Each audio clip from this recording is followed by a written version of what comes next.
everybody, welcome along to another live stream, and for once we're actually on time. Makes a change. Yeah, I can see what you're doing, Zoe. So we've got Zoe in the house. Anyway, where were we? Ah yes, the prologue. I'm going to remove that screen because that's really weird when you look at yourself on a delay, such as the YouTubey thing. Right, well, today I have got Brian, and I've not moved in, honest. No, we keep him in the cellar actually, so we managed to unzip you. But what are we going to talk about today? Actually, I need to update the name because we're on 25 now. Gosh, it goes really quick, doesn't it? Yeah, because we had Derry, aka Lovejoy, in last time. We were talking about sourcing model railway items for cheap. But today, we're going to talk about reliability of new models. I think this is a very good one because of the conversation we were having about Heljan logos earlier. That fits into it as well. Yeah, and we were talking earlier on about the trials and tribulations of owning Heljan locomotives. And I've had a few pass through my hands, as have you. Yes. And you've had some tremendous troubles with a Class 33 in particular. Yes. So do you want to tell everybody a bit about what you found Well, with this Class 33? I have to admit, I'm a little bit jinxed with the logos that I get from Jenny. You insist on buying them. I He know. talks me into selling locomotives, and then he immediately flips them. So you've had well, no. Let me explain this. I have had a lot of bad luck with certain logos, and because of Jenny having the shed layout before and a lot of stock being left in the cabinets and things like that. Well, if you have not been properly running a while, you've not actually noticed that actually a few of them have actually had a few faults, and these have been newer ones. Okay, so like for instance, the Class 33, the soldering, it actually looked almost mouldy, to be honest with you.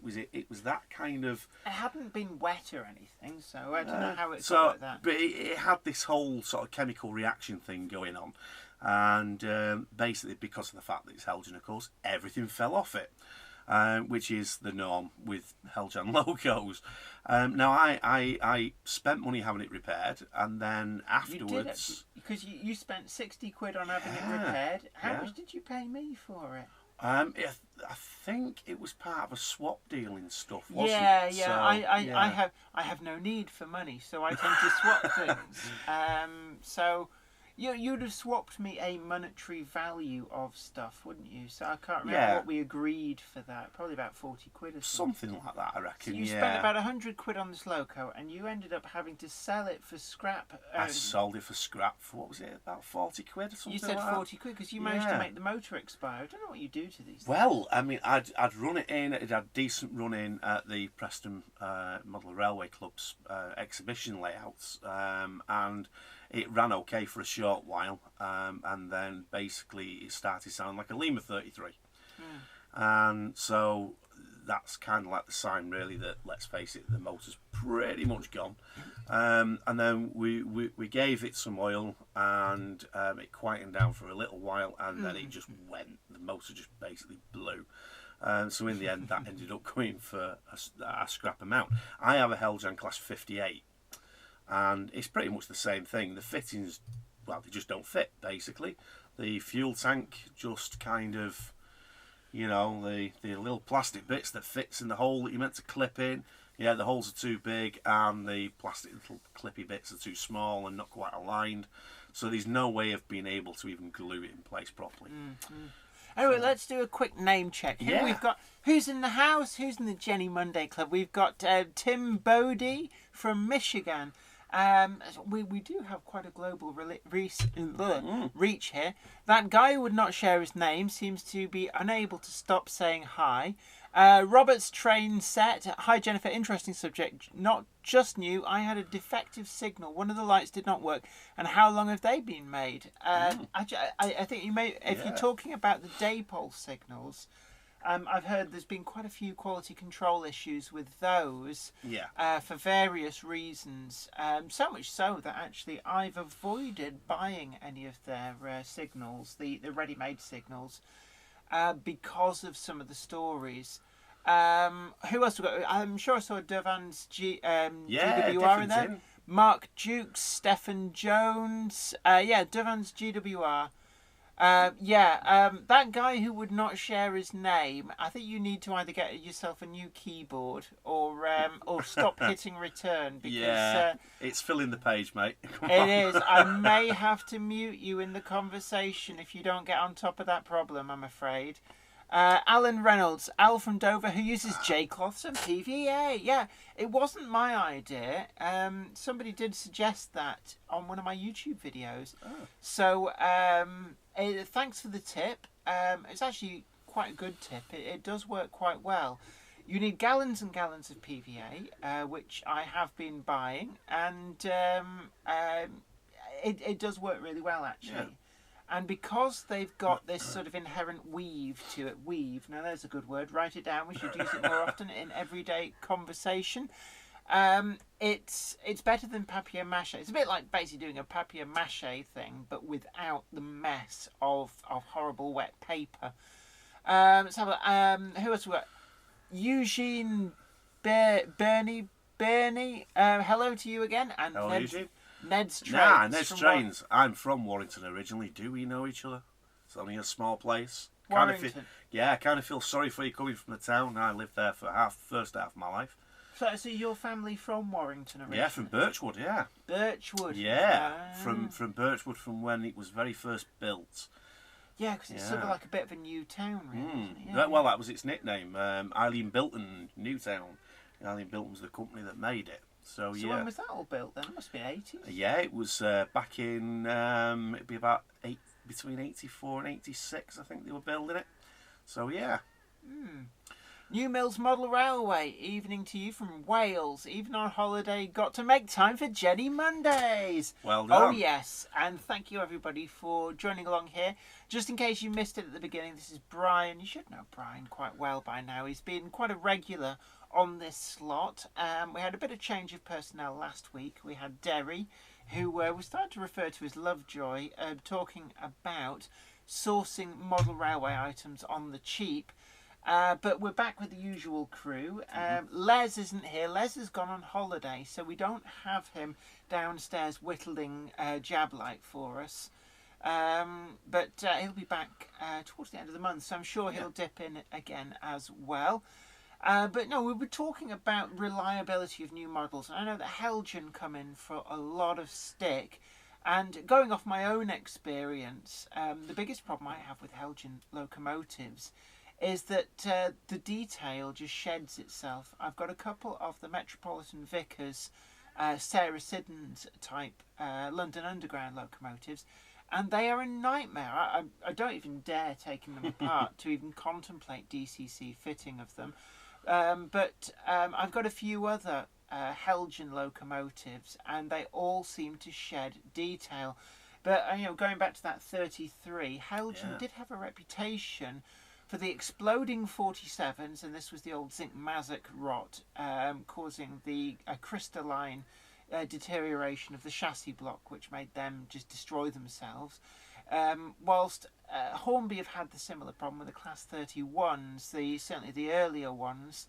Heljan suffered big time in this, and it did give their reputation a big beating. But then also the Class 17s with the magical mystery motors. Would they burn out? Would they not? Yeah. That was a big deal, so much so that they had to actually have made all new chassis and start posting them out, which is a bit of a quite I think the return rate on that was about 80% or something from the I first can well batch. imagine. It was very, very high. I can well imagine. I've got Sean Millard.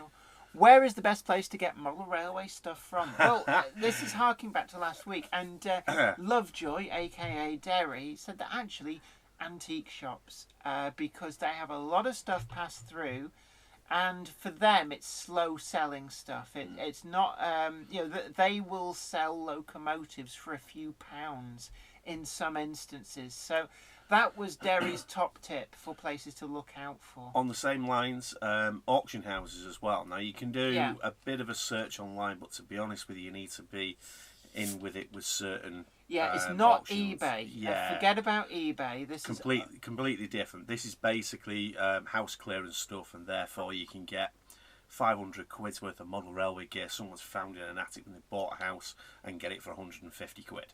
Now, you need to know the right people to do that, and the likes of Derry and people like that, they're the ideal people to know about this. But yeah, so that's a good place to get decent stuff. But I'm actually a bit annoyed, really, in many ways, at a shop that you get to regular. I haven't been to yet. There are other places, and certainly some model railway shops are really good. And long-time viewers of my channel will know that I have a lot of good things to say about Arcadia Models in Shaw. And he has a second-hand table, and it's very high turnover, and the reason for that is because it's very keenly priced. And in fact, I've just bought a new in-box, mint condition, and it's one of the weathered Hornby Super Detail, all singing, all dancing class 50s in weathered network Southeast livery. Incidentally, for those who like to know what I'm drinking, Celtic Spring, fizzy water with a bit of juice in. I'm going healthy. Brian isn't. What are you drinking? Oh, well, you're going healthy now, but of course I know you've had half a bottle of wine beforehand.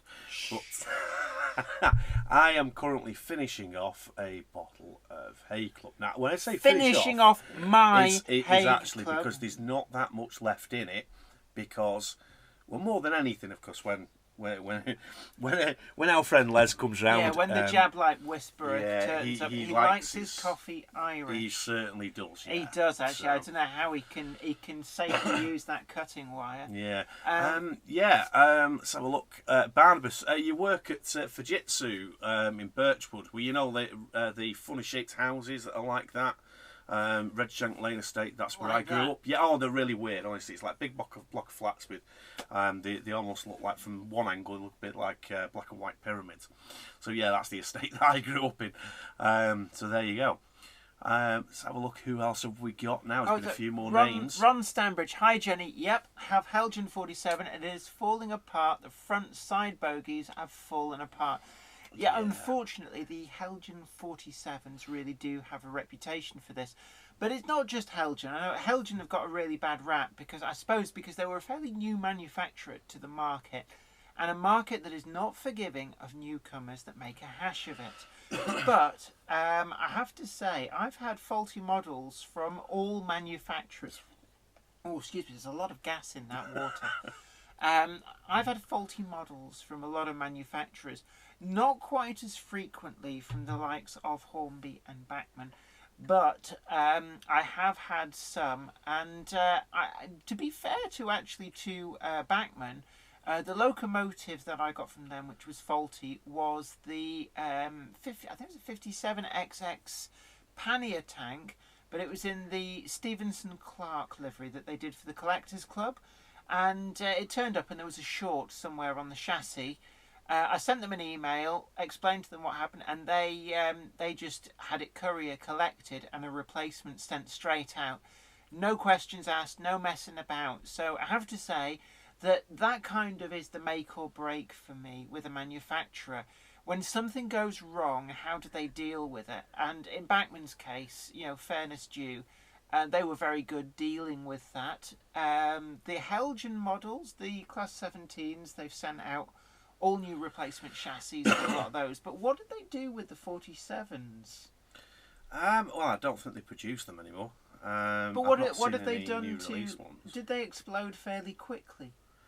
Well, no, I mean, some of them have lasted quite a while, so they obviously did change the chassis on them. And the ones that were an issue, I've not seen any around for quite a long time now.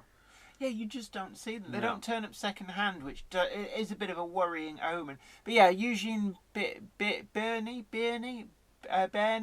I had 3 Hornby Class 31s that had the faulty chassis. That is quite unlucky, actually. Yeah, it was the first... 3. That is unlucky, definitely. Because I think there's only 3 of the 31s that were affected. There was the Dutch, the BR green, and a BR blue one. They were all from the initial batch. And actually, yeah, again, it's very telling how a company deals with it. And Hornby have actually been quite good dealing with the 31 issues with either replacing chassis when they had spare stocks of that, and then latterly providing vouchers for people to replace them. And so I think Hornby handled that reasonably well given the circumstances. I know there's always going to be some people who complain, and these models still do turn up. I have seen them on Hattons. It's like, needs a little bit of work, and you look at it, and it's just, you can see that it's just bursting out of the cab side. It's just ridiculous. There was an absolute awful one on Hatton's website a couple of months back. And it wasn't just a little bit. It completely exploded at the front. The cab's completely ruined. It was banana-shaped, and the cabs, they'd probably pushed out at the front, shattered the plastic moulding, and they'd pushed out by about half an inch. They really do expand that much. Robert's train set. Hi, you tested the Oxford N7 that was not very well. How was this dealt with? Cheers. With that, I bought it from Arcadia Models, so I just took it straight back to Arcadia Models, and it was just swapped for another one, no questions asked.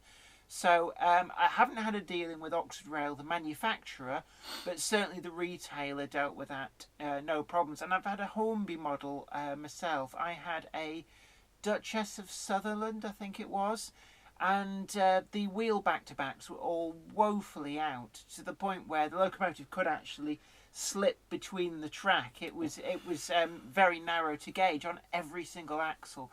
And it's something some people say, oh, you couldn't fix that yourself. But I looked at it and I thought, I've just spent, I think at the time it was about £130. I thought, I am not messing about with this.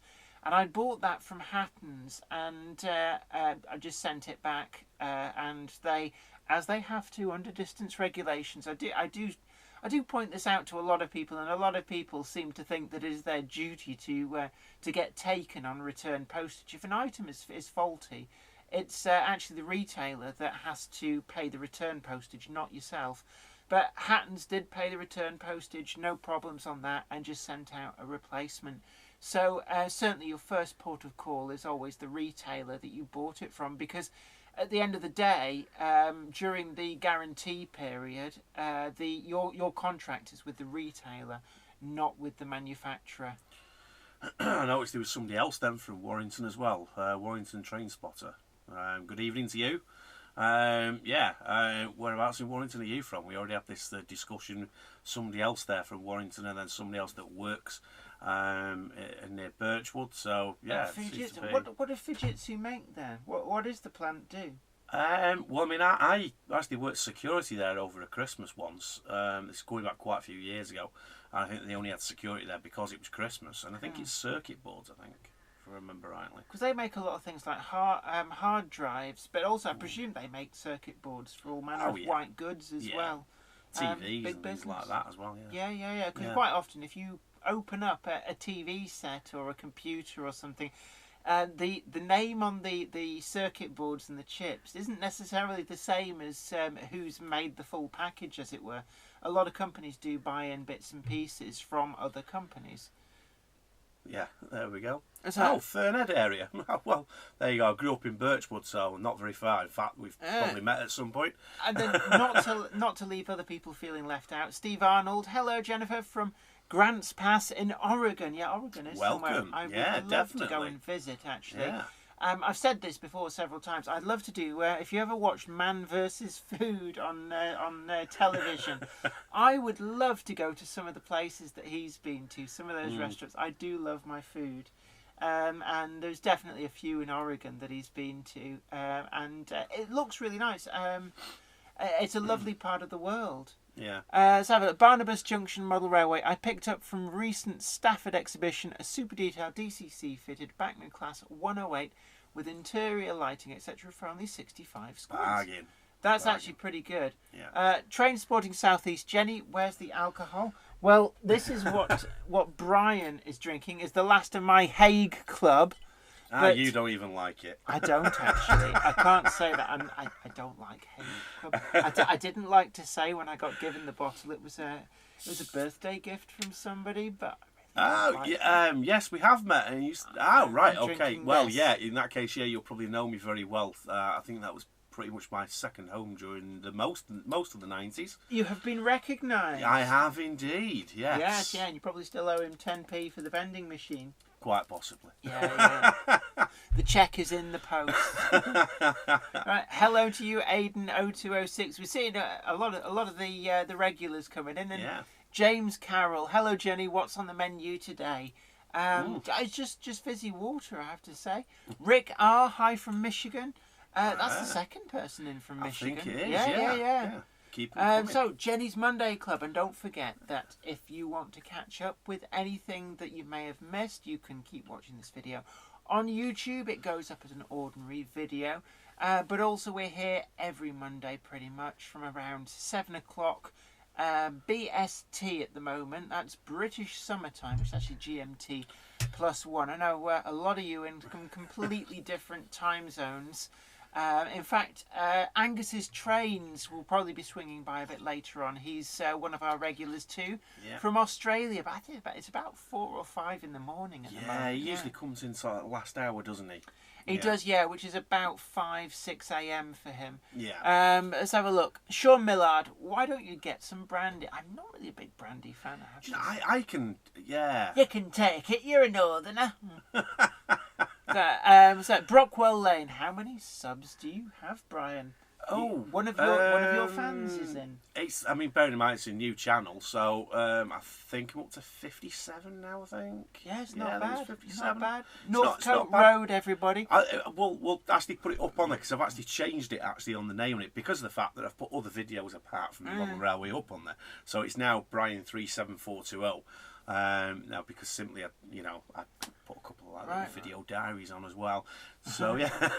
Right, let's have a look. What else we got? I like transport. Jenny, are you at all interested in Class 390 Pendolinos? No, but you might be. No, not really. No. I'm sorry, but no. Yeah, I work for Virgin Trains with proper trains, with Mark 3s, electrics, and a DVT. Not our bag. This one is, but they're not our bag. Steve Arnold, you still should be a guest on It's My Railroad. I'd love to be, actually. Yeah. I did get talking with, I can't remember, Tim Patterson, something like that. But he hasn't got back to me. We exchanged messages a few times, and then I've heard nothing further since. So certainly, Steve, if you want to put in a good word for me, then I am more than interested in doing stuff like that. And then Barnabas Junction Model Railway. I love my Baileys neat but chilled. Oh yeah, of course, chilled. A large tipple. Oh, of course. Actually, Baileys is really nice. Sometimes have that at Christmas. Yeah, not a Baileys fan myself. Are you not? No, I'm afraid what you've got to not. be careful of with Baileys is not to mix your drinks because it curdles, and it's nothing worse than drinking curdled Baileys. Oh. Let's have a look. Fly Mode Chairman 1. Hello, Jenny and Brian. And it stopped streaming as I got here. Oh, dear. Hope you come back pretty soon there. Charles Curtis up there as well. Sorry, missed you then. Yeah, the messages are coming in actually pretty quick. I like transport. Do you like Class 158s? Again, not me, but I do myself. I am a bit of a unit fan, I have to say. Dear. Yeah, I know. The thing is, I like the first generation, but not the second generation. This is the thing, you see. I'm actually older than you, and our tastes in railways are actually the opposite way around to what you might think for our age. So, the way if your nose had turned up any more up in the loft at that steamer I put on, it'd have been over the top of your head and down your back. Yes. T-fold kettle with a sound jet. Yeah. Steve Arnold, Steve Brown. I'm presuming is that the Q1 from Bluebell Railway second-hand shop for £20 for a Q1. Is that cheap? That is cheap. Yeah. The all singing, all dancing with the box wheels, the ugly duckling. They are great locos, actually. I actually know which one the Q1 is because of it being the ugly one. That's what I actually do remember. Yeah. It's definitely. I do like that locomotive. It was one of my early Hornby purchases of like the proper super detail era. And I do really like the Q1. I keep getting meaning to get some more actually, but for £20 I'd have had that. That's a really good price. Let's have a look. Philip Page, I have a tender drive Hornby King George V. I've got the new all singing, all dancing King class. Actually, I wasn't a big fan of the tender drives, I have to say. Jeff Hirsch, I am slowly getting rid of the tender drive and replacing them for loco drive models. Well worth it, actually. The tender drives are a bit rubbish. New Mills Model Railway, I'm with you on that. First generation DMUs are really nice, built well. Second generation units were kind of like built deliberately only to last about 10 years and then have a full refit, which, you know, in theory kind of works as long as the leasing company sends them for that rebuild every 10 years with all the interior. First generation DMUs were built so that they never had to have that refurb if they didn't want it. So yeah, huge fan of 101s. I grew up with 101 and 108 hybrids on the Warrington Central Oxford Road turnback. So yeah, huge fan. Let's have a look. Mark Dukes, I'm thinking of starting a budget model railway shop to help all to get into the hobby and not to be put off with the prices. Do you all think that'd be a good idea? I think that what you've got to watch out for is you can't be in business as a charity and you've still got to make your money, and it is expensive to run a model shop, and it's not just the pure nuts and bolts of buying and selling trains and the difference therein. You've got rent, you've got business rates, electric, gas, cost of staff. You've got to make a living. So I think it's a nice idea, but you'd have to be very careful with the budgeting, because there's a lot of model shops, it's like grand opening, grand closing, because you've got to pay the bills. My opinion on that is, if you're going to do that, do the circuit with some of the model railway exhibitions and use eBay. If people get used to you selling at a budget price, they will keep coming back to you. Yeah. And that's the way that you want to do that. But your overheads are always going to be high. Yeah, and at the end of the day, a lot of these model shops are not ripping you off. They've got to make a living. They're not making a huge living, and you can't begrudge them that. So you just got to be really careful. It's like, I like transport there. Budget model shop is a good idea if you can keep in profit. Yeah. Steve Arnold. Steve Brown has been busy doing videos for Model Railroad Video Plus. All right. Well, we've both been doing something else. But, yeah, we have indeed. Yeah. So you'll be able to see us on other projects at some point. Ham Shackleton. Hi, folks. Strange goings on. Ooh. Oh. When I tried to log in at just after 7, I got last week's chat again with Derry. Ham Shackleton. Has that fixed itself? I don't know whether you'd know. If you're watching me and Derry from last week, then you wouldn't know. But I'm just asking, has that fixed itself? Let's have a look. Dovan's GWR. I really need to get hold of a GWR mogul. Oh yeah, there's a new one coming out from Daypol, I believe. Let's have a look. What else have we got? Warrington Train Spotting. Do I still go to Train Spotting? No, I don't. You go to the like events and stuff. I do. I mean, and you do rail tours a lot. Yeah, I mean, basically, I'm an haulage crank. I went over to doing that in the mid-90s, and yeah, so I haven't actually spotted as such since then. So yeah, for me, it's all haulage and mileage. But you're not a buffer stop kisser, are you? No, you're not one of these people who comes running down the train when they're about to reverse. I do quite a few rail tours where there's a lot of line bashers on there and things like that have to have, pretty much like every inch of the track kind of thing. But no, that's definitely not me.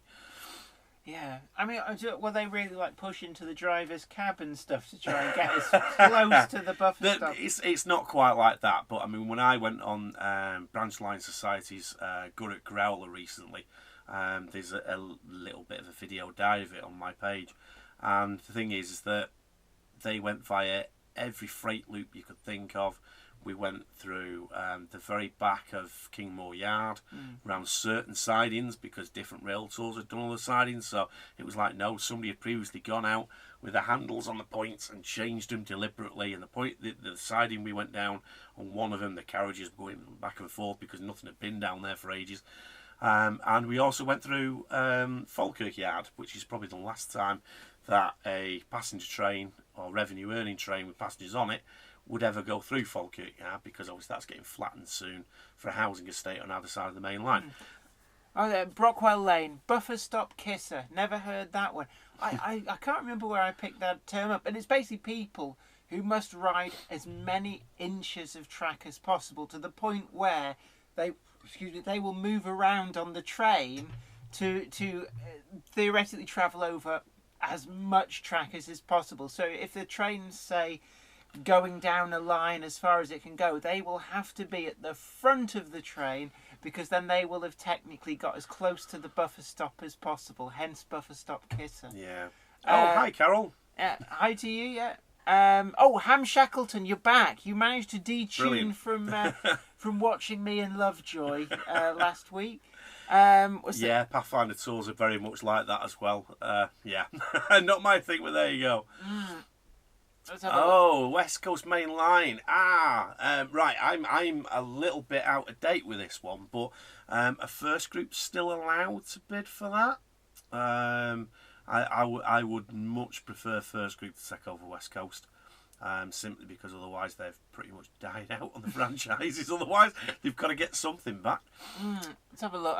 Warrington Train Spotter 2778. We just read that. Yeah, just done that one. I like transport. Backman, Daypole, Hornby, Heljan, Cavalex, and Acura Scale. If you're watching, make a class 175. I think we've had this conversation. In fact, it does keep coming up. I think you mentioned this before, and I have to say that. I mean, the real life unit is an absolute bag of, you know what I mean. You don't have a live bleep thing, I'm afraid. I'm not going to swear live on YouTube, but no, they're absolute rubbish. But actually, they look okay and would actually probably make a nice model. And I think if anybody, I keep changing my mind on this, but I think if anybody, it'd be Acura Scale. To be honest with you, I can't see anybody else doing it. Yeah, I think the problem is the prices have gone up so much that whereas 10, 15 years ago, I could have seen that as being maybe a Backman unit. I think now it would be so expensive that I don't think they would do it, because the sales just aren't there at the price that they would be releasing it for. Let's have a look. What else have we got? Jeffersh. Is anyone still running DC? It seems that DCC is more popular but too expensive for my liking. There's still a lot of people running on DC. In fact, You've still got a DC line yourself? Yeah, I've kept a DC line up in the loft because I've got so many locomotives. So actually, I'm half and half, but you do have to segregate them using insulated fish plates. It's very important. But yeah, I know lots of people who've never gone DCC. And yeah, going DCC can be very expensive. And whilst the bog standard basic chips, like the budget Backman 8-pin or the Hornby 4-pin, can be picked up for around the £12 mark, when you start going to sound and all singing, all dancing, bells and whistles, you can pay more than the actual locomotive just for the chips that are in there. Alan Quinn, I run DC in my loft. There's still a lot of people using it. Ben Davis, hi Jennifer Kirk. One of the most reliability new model I got was the Hatton's P-Class. Yeah, actually, I got the P-Class in the SECR Grey. I like to think, because I was a fairly early purchaser of that, what's this? What are we looking at? All right. You've derailed my train of thought. See what I did there? Yeah, but no, I did a box opening and review on the SECR P-Class in the grey, and that is the only one so far that has actually sold out. And I like to think that my review, in part, did that, because apparently it wasn't selling like all singing, all dancing on pre-order, but once I did my box opening and review, it sold. Let's have a look. What's that? Ham Shackleton. Jenny's brand just crashed. I think you meant brain, which, funnily enough, is what the slip of the keys and your name comes out as brain. Yeah, it's like that poster, isn't it? Where basically some not particularly intelligent woman's saying what with the brains instead of brines. Yes, I know the one you mean. I couldn't tell you what it said. Yeah, brain. Ham Shackleton. Yeah, I know. We're just taking the pee. I like transport. I run one line DCC and one line plug and socket, so I can have it either DC or DCC. Yeah, it's a really good idea, I have to say. And I'm planning on fitting a rotary switch at some point up in the loft, so I can flick the DC line between DC and DCC. Let's have a look. James Carroll, Paragon is offering a model of Union Pacific Big Boy 4014 in HO scale. Price approximately $450 for DC and DCC version $485, with chip installed $525 weathered. Yeah, we were looking at some of the Bachmann trains, the US outline stuff earlier on today, and they can get quite pricey. And I don't know whether that's because Bachmann is notoriously expensive in the UK, so they bumped up the price a bit, or whether they have actually gone really expensive in America as well. But it's some eye-watering prices. In fact, on the Bachmann list are the first locomotives that I've ever seen go over £1,000. It's unreal, the price of some of those. Stuart Muir, talking about Revolution trains, AccuScale, Cavalex, yeah. The 321, I'm eager to see that. Oh, the Ted Rogers. Yeah, the Dusty Bins, yeah. But is that their nickname? Yeah, Dusty Bins, yeah, that was their nickname when they first came out. Is that 321? Yeah. And I'm interested to see a lot of stuff that's quite. I mean, AccuScale doing the Mark V's with the TPE DVT.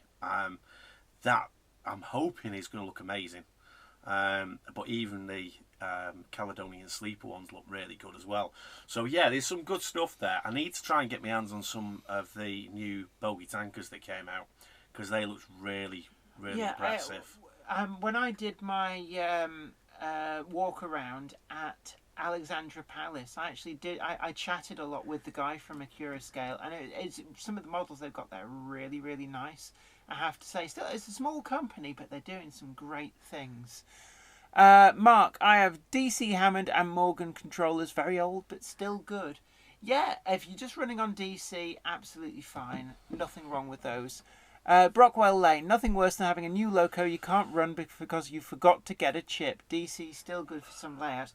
Yeah, they do recommend that you actually run stuff in on DC first, though that seems an awful faff. Yeah, it does actually, to be honest with you. I do think that it is wise if you've got the size to be able to do it, to try and keep a DC line. If you've got 3 or 4 running lines, keep the smaller one as DC, but just do it in a way where you can change it over to DCC if you really a rotary need switch, which is what I'm planning on doing. So you can be either one or the other, and then you can't accidentally send the wrong power to the wrong. Now this controller. comes back to something that you were saying earlier with the 25s. You see, because it's always handy to have the DC track available, because of course these different sets that come out, and then you've got a sound-fitted locomotive in the set.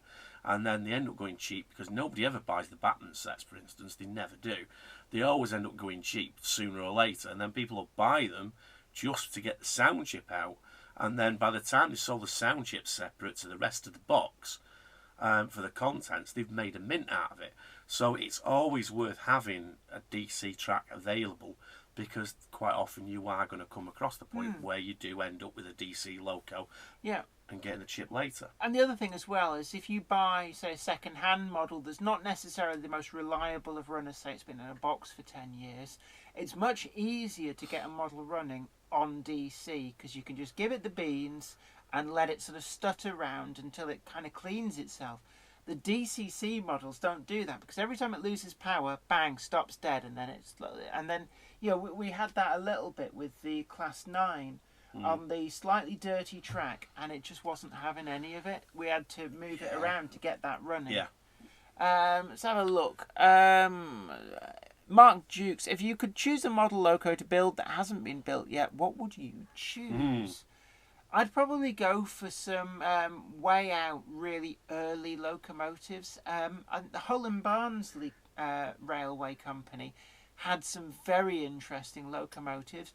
But I think also, actually, I kind of fancy seeing either I think was it Great Northern Railway, the Great Eastern Railway Decapod would be an interesting locomotive to see in model form.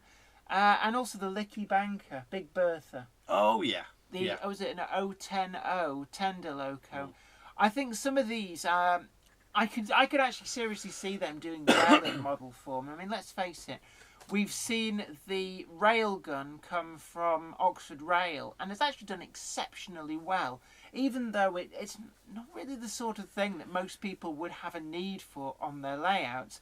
And then we've also had things like the Adams radial tanks, even though only 3 really survived through into BR days. And they're quite a rarity. We've seen the BT Well tank turn up as well. And actually in model form, both of those models, we've not seen any of the pre-grouping ones. All we've seen is the model, the surviving 3 in the various liveries.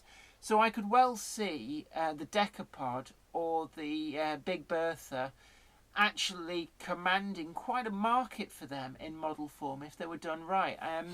It's the sort of thing which I don't want to say Heljan. I mean, if there were diesel classes, I think Heljan, that's their bag. No. But certainly Oxford Rail, I can see them thinking outside of the box and maybe seeing... Yeah, I've got a bit of a thing with this, actually. I honestly think that... what did I do with my phone? Hey, Siri. Hey, Siri. Isn't that it? No, No, that's not no. it. You lost your phone. I've got an iPhone. I'm sure I have it. My thing with that would have to be the 89. And I can actually honestly see... Flying Badger. Yeah, I can actually honestly see AccuScale doing that.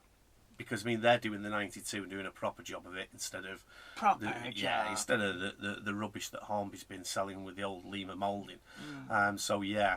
Also, I did see the comment. Sorry you had to ask twice. Keep talking. I'm going to find where Siri's... I had yeah, Siri a moment. I thought you brought... Hey, Siri. So, yeah, I think that the 195 and 331... yeah. I can honestly see them being done. I think they will both get done. My worry is that Batman will do them, because if Batman do them, then that basically prices everybody out of the market. Yeah, when you see the prices of some of their 4-car sets now, the Class 411 is just extortionate, and the Blue Pullman as well. Yeah, yeah. Right, Doven's GWR. Ooh, let's have a look. Yeah. Oh, you sent me the link for the big boy. Yeah, actually, no, I actually saw one of the videos, one of the layouts that I've got on my Facebook page that I've got liked, and yeah, they said... Oh, is it River Rossi? Yeah, it's River Rossi, so you can get it through Hornby. Yeah, you can, yeah. Yeah, I know, it does look impressive, and not that expensive, I believe. There we go. God, isn't technology great? So, thanks very much for that, Doven's GWR. Oh my, 385 quid. You want to see the size of it? I mean, it's like... that is... that is about 3 foot long, isn't it? I don't know. It's probably about the same sort of length as the Hatton's Heljan Bayer Garrett. Oh, yeah, the Garrett, yeah. Which, again, is another one that I would have never said that we'd see in model form anytime soon, and yet there it was. The first real foray into commissioning their own models from Hatton's, and it must have sold well because it's sold out.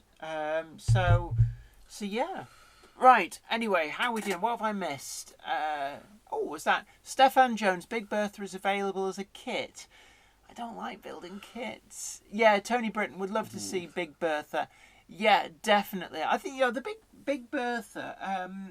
Originally ran in Midland. It was a Midland Railway locomotive.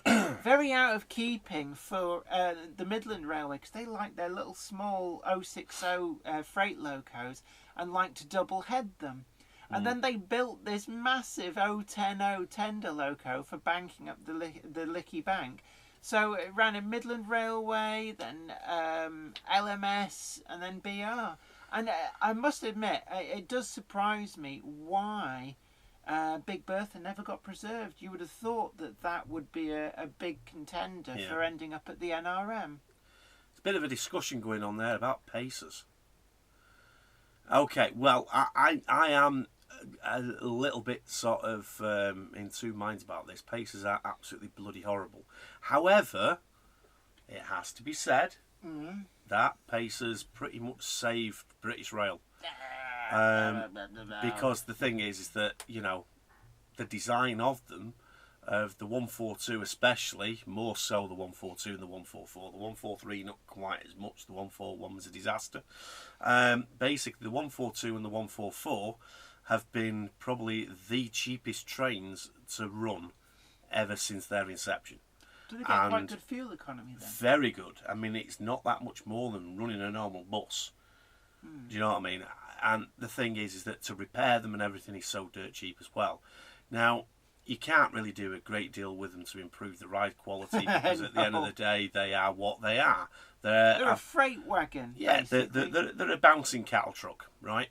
However, I do have inklings at the moment to go in with somebody that I know who already owns a first generation unit and also owns a Leyland National, which is what the Pacer was based on going halves with them and actually buying a 142 for preservation. Yeah. Oh, that Mark Dukes. I was thinking I'd like to see the Hush Hush in model form. Actually, yeah, that's another one. That Hush. It was I can picture it in my head. Never heard of that name before. I have to say. Google it. It's it will have a proper name. That's its nickname. But it's let's find it. You just talk to. Yeah, by all means. So yeah, let's have a look. I've been going back to anything about Steam. Don't ask me because I'll be perfectly honest with you, I have no idea. But no, I mean. Wesley Hush Hush. The W1. Ah, yeah, here we are. Yeah, high pressure. Growler's in. How are you doing? Good evening. Yeah, the Growler, Blackwood Engage layout. There you are. It looks a little bit like a cross between an A4 and an A1, really. Oh, right, yeah, W1. Ah, right, okay. I think I knew somebody that scratch built one of them once. Yeah, I think there's definitely a market for these eye-catching one-off locomotives. And yeah, the Hush Hush, the W1, the Decapod as well, I think would be a lovely model. The Licky Banker is another obvious one. And I think it's an untapped area in the same way that we're now seeing industrial locomotives being tapped into and create a huge market is there. I think that there's another huge market waiting to be tapped in these exciting one-offs. Ham Shackleton, the GT3, the gas turbine. Oh, of course, yeah. Another English electric incarnation, yeah. There's also the Kerosene Castle as well. The Fell.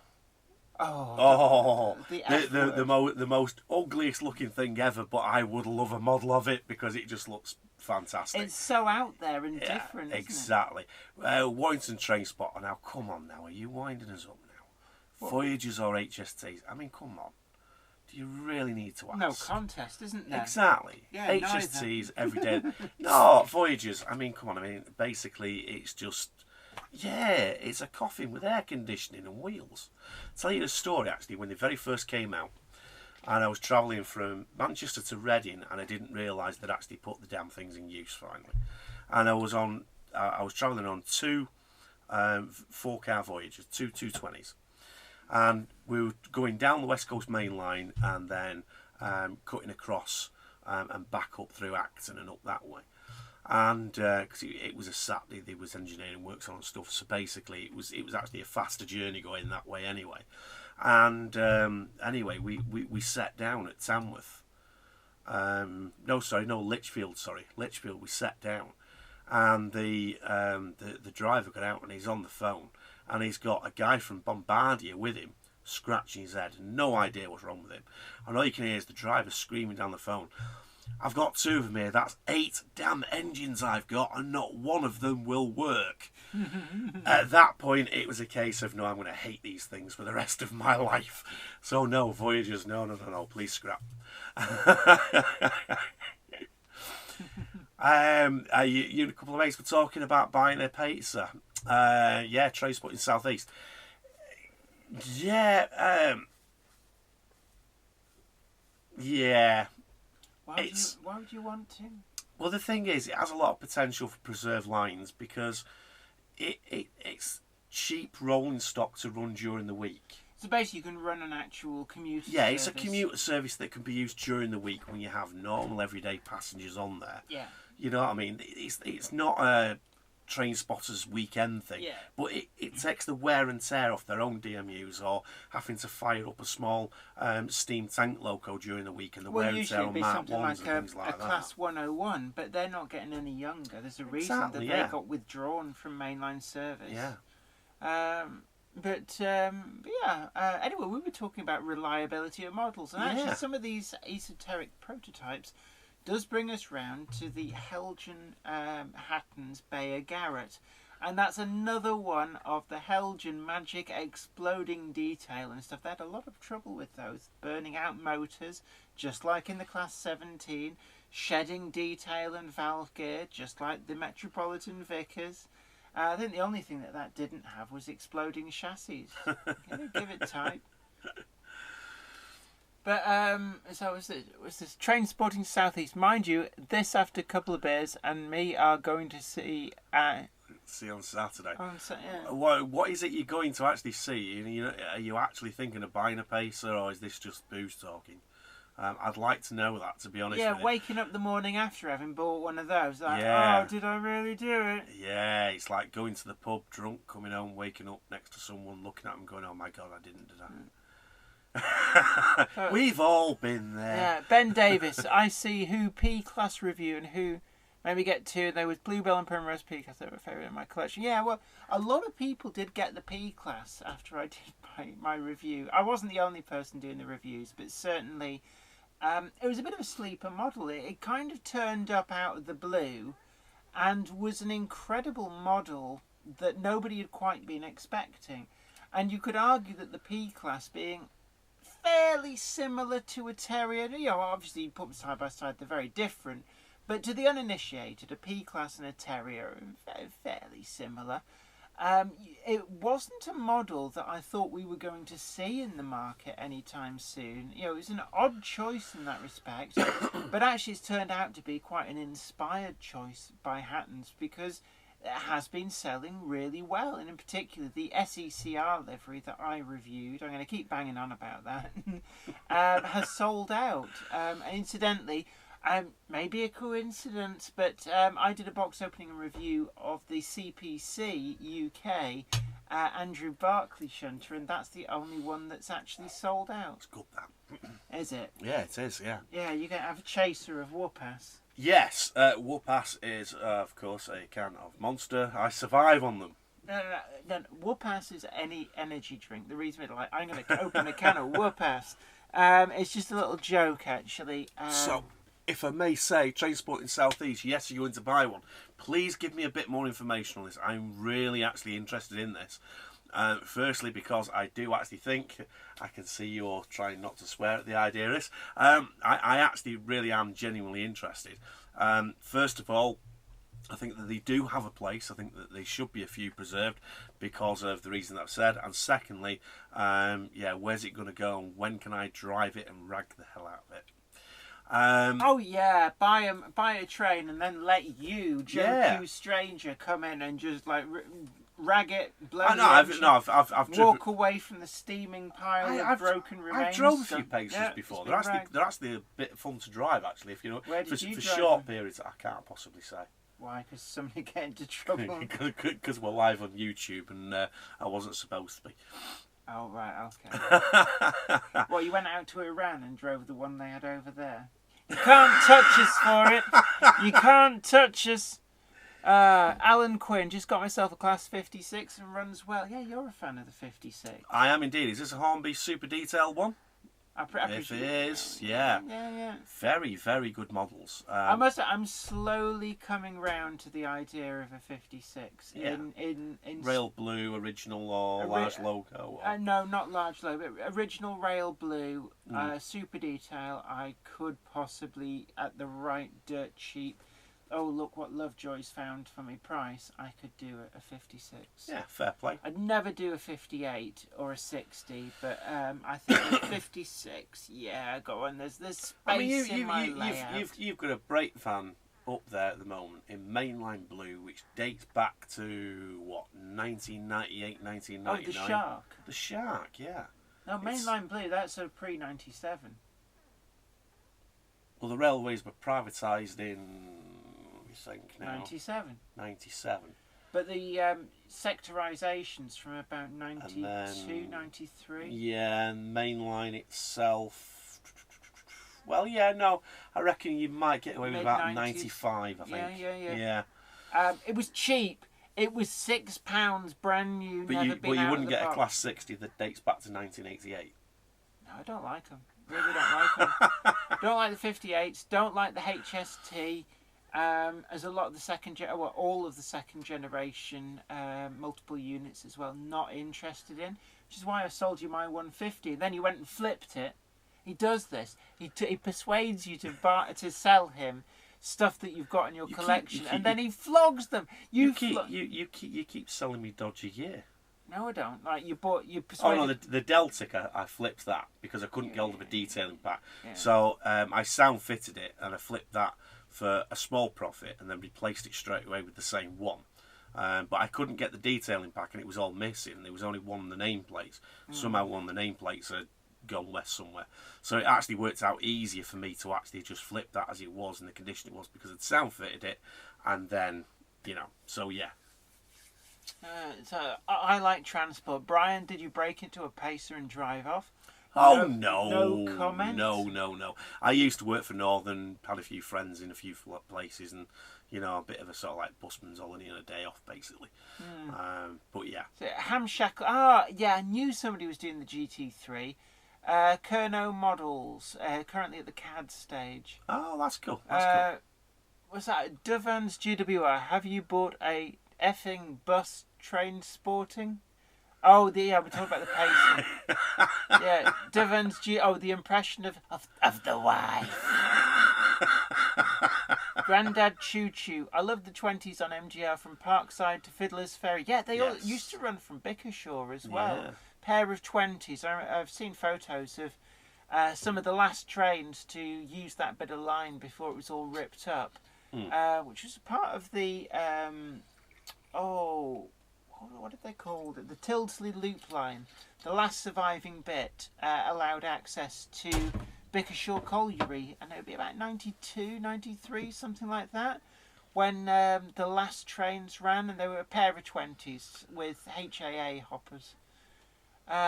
Train Sporting Southeast. Dovan's GWR, not yet, but soon. Please do tell my wife she is going to kill me.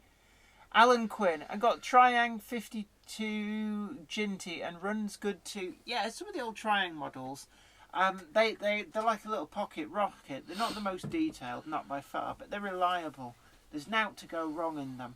They'll run forever. They're like the old Hornby 00 models. They will just run forever. But excuse me, no, it swings and roundabouts. You pay your money, it takes your choice. Yeah. I like the Bachmann Ginties, to be honest with you, because they're available. You can get them second hand now for like pretty cheap money, and they are a really good model. They run well. You can DCC chip them. You can even get a sound fitted one. I think Hatton's, other retailers, are available. Has got I think it's the LMS Ginty, but factory sound fitted. And I keep looking at it with longingness, but I never quite have 168 quid in the same place all at one time to buy it. There's always something else that I need, unfortunately, but it is on my radar. A lovely model. Other unreliable things. I think the quality of models these days, generally speaking, they are pretty high. I'm going to have to stick my oar in on this. Go on. Even though there's something that I actually do quite like, and I'm starting to collect the damn things because of how rare they are. My Realtrack Pacers. Oh yes, I forgot about them. Yes. Now I have a sound fitted one of the rarest of the Realtrack Pacers. The one of which they only made 30 or 40 of them, and then somebody in China broke the molds. Oh, how modest of you to say that you've got that. And that's the one of 144009 in the silver and red. Now, I've actually wanted one in the proper northern colours, but can I get one? No. And this is the thing. I have the rarest one in the silver and red. We'll swap and for First Northwestern. No, first one. I will swap that if anybody has the more common normal northern livery. Norman. All right, you know, the everyday northern livery. One of those, I think they did 3 different ones of those, and they're a lot more common, but people never seem to want to give them up. If you have a sound fitted one of those, I will swap you with the rarest one. Okay, I've just bought another one of the silver and red, but 003, which is not quite as rare, but it's been bashed about a bit. And I have an Arriva 143, which eventually will then get a respray into the original West Yorkshire red and cream. Did they not do a model of that in the red and cream? No, they were going to, but then somebody in China broke the molds. You could get yourself a Hornby one. They did that livery. No, they didn't. I'm sure they did. No, they didn't, because 142s never carried that. Oh, was it GMPTE? Yeah, don't mention Hornby Pacers. No. Oh, and talking about polishing a turd as much as you can. We know somebody who's detailed the heck and DCC fitted a Hornby Pacer. Oh. You know, she went to town with the electronics, but it's still a Hornby Pacer. She's not. She has. I thought that was just talk. No, she's really done it. But it's the old adage, you can polish a turd as much as you like, but at the end of the day, it's still a turd. Yeah, exactly. Right. This is not just for thingy purposes, but anyway, that's my channel. People can see that, can't they? Or no, nobody are they can still an see hour it. view, are they? Yeah, no. See, what you see there is what you can see. Okay. You can tell So I don't there do we live. go, There we everybody. Go. So that's my channel on there. If anybody does want to get in touch. If anybody wants to... Transport, you really want an Arriva Class 143. Well, as it so happens, I might actually have one going fairly cheap soon. So... Yeah, because I've just fettled that. You Yeah. moan about my models, but I've just fixed it for him. Yeah, because Realtrack Pacers, they are fantastic as long as you don't take them apart. So why did you take it apart? To put the sound chip in. Ooh. And then the springs went by. So that's why that needed fixing. Now this is just DC, it's not DCC anymore because I've taken the sound chip out to put in a 144. But yeah, I will have an Arriva 143 available very soon. I don't know what you people see in these buses. You know, honestly, they're actually just a little bit addictive, really, because they're different. Because they've never been made before, these 144s. Mm. You know, the people have been complaining, wanting them to be made for quite a long time, and Realtrack, which of course, as you know, is the guy from DC Kit, suddenly came along and chucked a bit of money at it. And because the moulds got broken, they instantly became rare and valuable. Is he not going to get some new moulds done? He's done all the CAD work. No. He might do, but it won't be for a very long time, because at the moment the Chinese are currently working on his Class 142. How different is that from the 143? Immensely different. Is it? Because they all look like buses to me. Leyland Nationals. It is a Leyland National. Flymo Chairman, yeah, they are buses, but I mean this is really about modelling rare items. You know what I mean? These things are, you know, rare collectibles now, so that's more than anything, that's the reason for the enthusiasm for them. Growler, Blackwood, N-gauge layout. Some of the Farish Class 66s suffer from split gears, resulting in a loud clunking in one direction when they run. Just happened to my GBRF livery 66. Annoying. Actually, yeah, I must admit, it used to be a really big problem with Bachmann locomotives splitting the nylon gears. And back in the days of the split chassis locos, certainly the Class 4 diesel shunters were a nightmare for the wheels coming loose from the axles, and then the quartering would go and they would just lock solid. I did actually have one second hand that did that. So yeah, I think the plastics that they use is because they're like a push fit, but the plastic isn't actually strong enough or flexible to cope with it, so it tends to split over time. And yeah, like you say, it is really annoying. Let's have a look. Let's see. Dovans GWR. Jenny, do you want to see the BR ad for the Pacers? It's rather funny what they say. Oh, you've probably seen that, haven't you? I probably have, yeah. I haven't Not seen my it for a thing. long time. Why does everybody want to show me Pacers? I don't like Pacers. See, this is the reason why people say that we work well together, you see, because of like the different eras that we could put together, you see, so people ask more questions. Yeah, see, I like Steam. I like pre-grouping. That's right. Hello, trains. Yeah, ASDF movies. Look them up on YouTube. If you're going, what? Well, we know you like trains. Yeah, let's have a look. James Carroll, my ex told me, make a decision. Either the DCC models or her. I have to say, I do miss her. Well done. Well done, James. That's like that Castlemaine 4X advert. Do you remember that? Where they got the van piled right up with Got to put crates something of out for the Sheilas. Yeah, a couple of... No, there was another one. They're driving... Sherry. Yeah, there's a driving across this rickety bridge and it starts going through. And the woman's on the back and she says, I reckon we can make it if we just lost a bit of weight. And the two guys in the cab, they just look at each other and go, plucky one, your missus. Yeah. Oh, Pacers for life? I like transport. I don't think so. It's like, no. You might be overkilling it a little Robinson 8K posse represent. That looked weird when to do that. It does, yeah, it really does. Oh dear. Right, anyway. Meanwhile, back at the ranch. Devon's GWR has on the bat phone. Yes, what's that, Commissioner Gordon? Oh.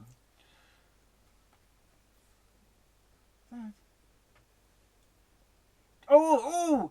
New blue and yellow Pacers get you there faster and in real comfort. Oh! Oh! The hell? Oh my god. That is quite bad. You can travel in style with really comfortable seats, good lighting, and easy open doors. Yes, so easily open, they sometimes even open when another train passes by. Jesus Christ. Oh.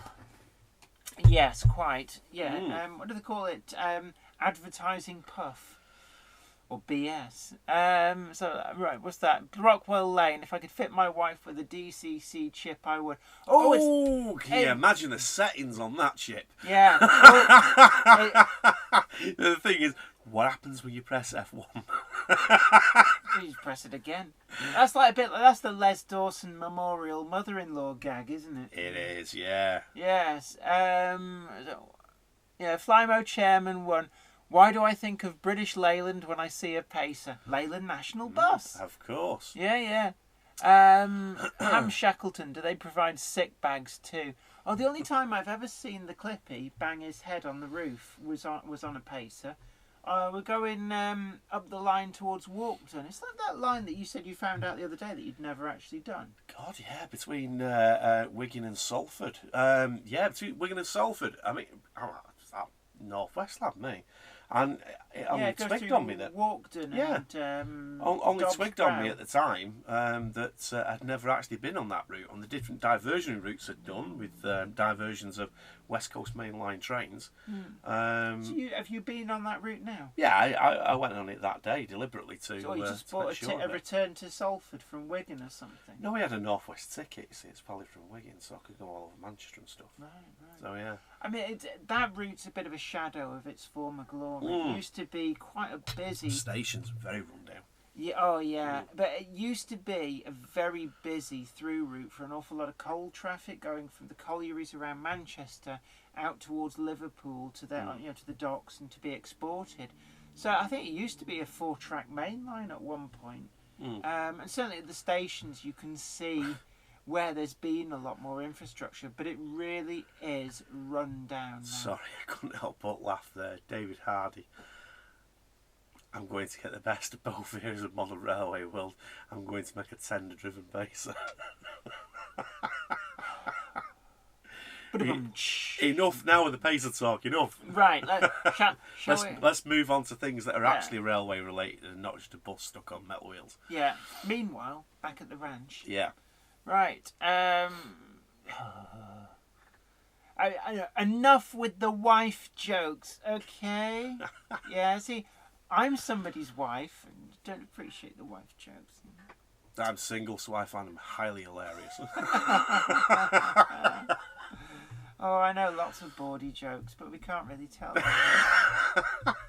Yeah. It's like I tell my other half, I know where you're sleeping tonight. Yeah, I know where I'm sleeping. No. You don't know where you're sleeping. I do. That shed's looking nice, isn't it? Grandad Choo Choo, Agecroft Colliery was busy scene on that line. Yeah, very much so. Yeah. Although I gather in latter days, at least, Agecroft Colliery was only supplying coal to the power station over the road. So there wasn't actually much rail traffic in and out of that colliery by the end. I think the colliery closed when the power station closed. Yeah.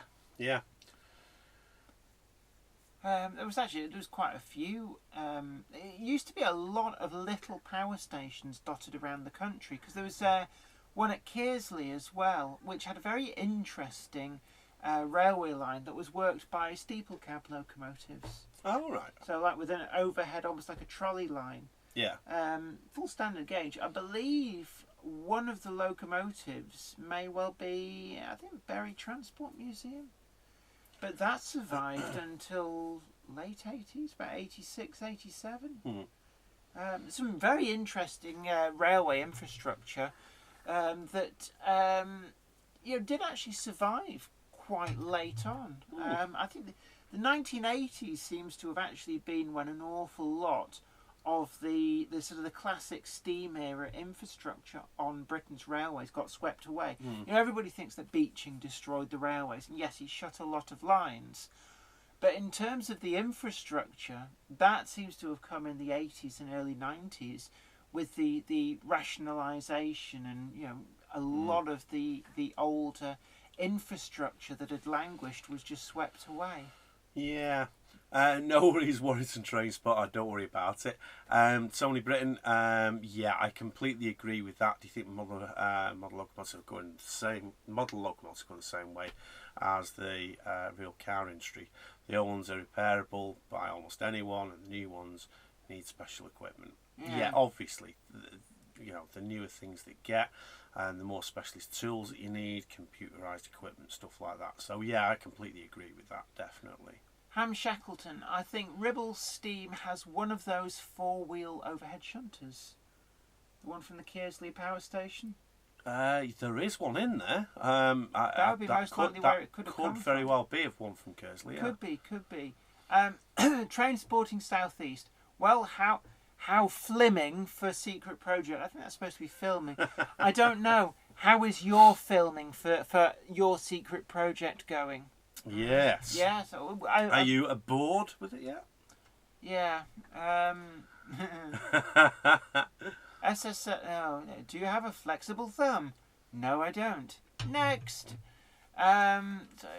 Jeffers, who's Grandad Choo Choo? Grandad Choo Choo. That's who. Okay. Has there been some booze? Is the booze soaking in? It is here. Yeah, was that? You don't even like Hate Club. Yeah, I mean, I won't drink it.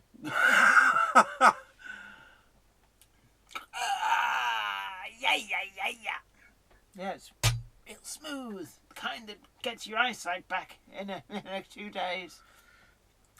I like transport. Brian, when's your Arriva Pacer for sale? I think you've got a buyer here. Yeah, quite possibly very, very soon. Yeah. Basically, I've just got to wait for the other West Yorkshire one to turn up in the post, and hopefully that's in one piece. This is the problem, you see, with buying these Realtrack Pacers, that if somebody that doesn't know what to do is taking it apart, then, like you, like me, and then you need to get somebody they don't have like a Jenny friend like me who's a real to put wizard them back together things. again, which is the problem, because they sit very, very. Oh, it really is fine margins, isn't it? The way that they sit onto there is a trick. The chassis. I think the problem is if you don't expect the springs to be there, then they'll fly out when you dismantle it. Yeah.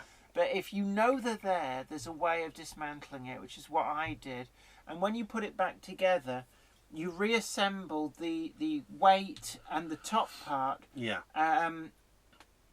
Before you actually place the motor bogies in. And the best way to do that is you kind of grasp it between your finger and thumb, and then you sort of wiggle it, and then just sort of slowly, you can feel when the springs go into the recess, and then you keep your thumb on the underside, turn it over, and then put the screw in.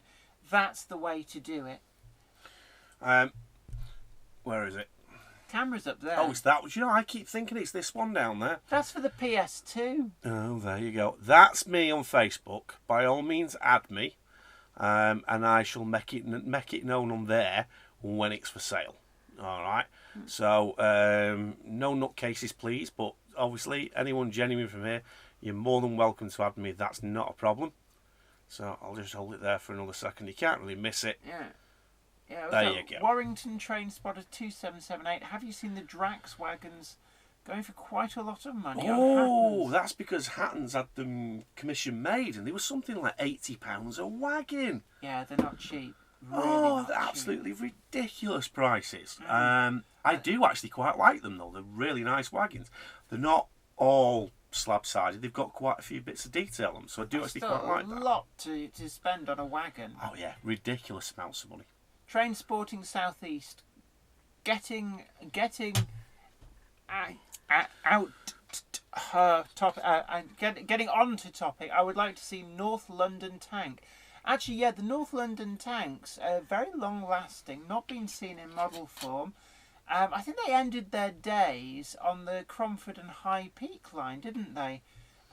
So they did get around. I've heard other people talk about them. I think they are a contender for being in the pipeline somewhere.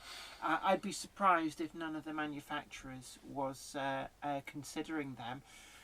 Most notably because of their association with the Cromford and High Peak Railway. I'm not really sure what the North London Railway's livery was. It was probably black. North London, I'm sure that was.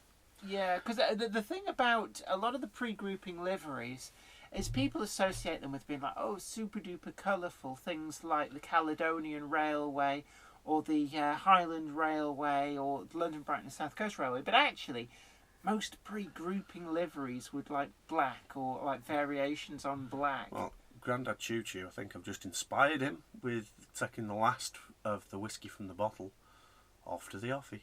Oh no, sorry, I didn't see the question mark. No, that'll be enough for me for tonight.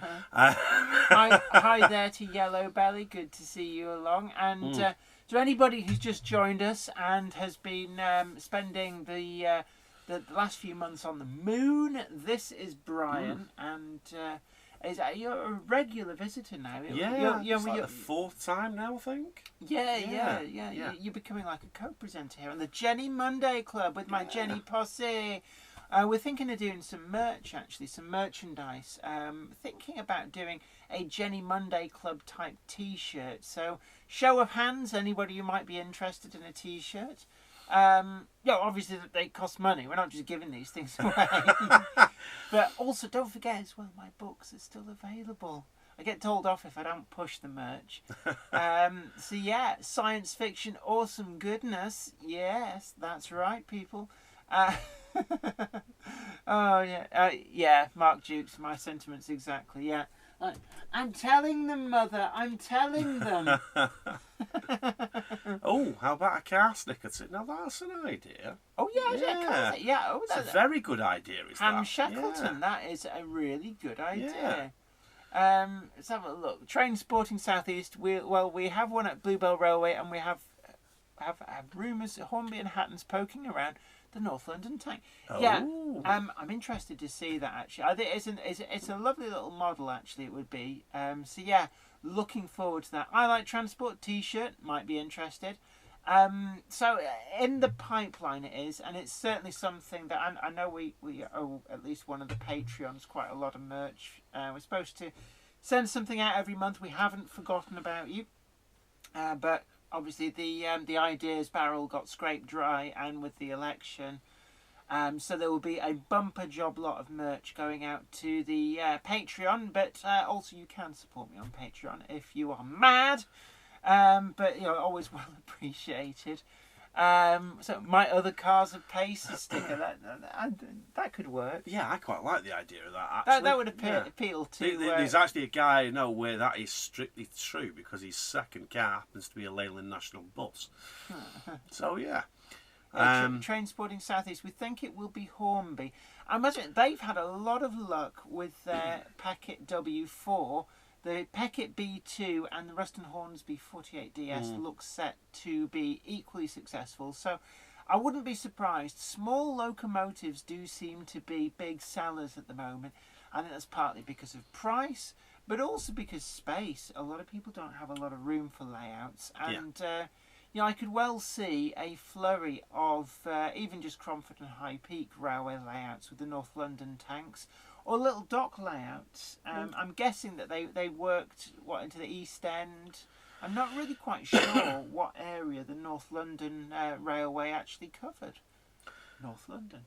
Well, I do actually, as it happens. Do you? Yes, I do. You do. Yes. Really? You're going to share with us? It would end at on the North London line itself. It would end at Earl's Court. Oh right, okay. And go all the way across up to it would be Stratford. So it would cover network. Very small network. It would basically the whole idea of it was branch lines only for the North London network. But it would include going into all the northern termini. Get off that whiskey. So it would include going into all of the North London services, but all of which used to have access to that North London line.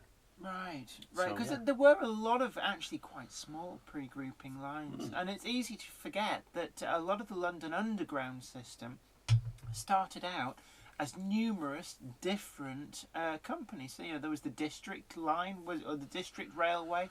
There was the the Metropolitan Railway. What's the one with the the thingy? The thingy. The thingy. Yeah, no, there was a whole load of them. Is it Hammersmith and Waterloo? Waterloo, yeah, that rings a bell. Yeah.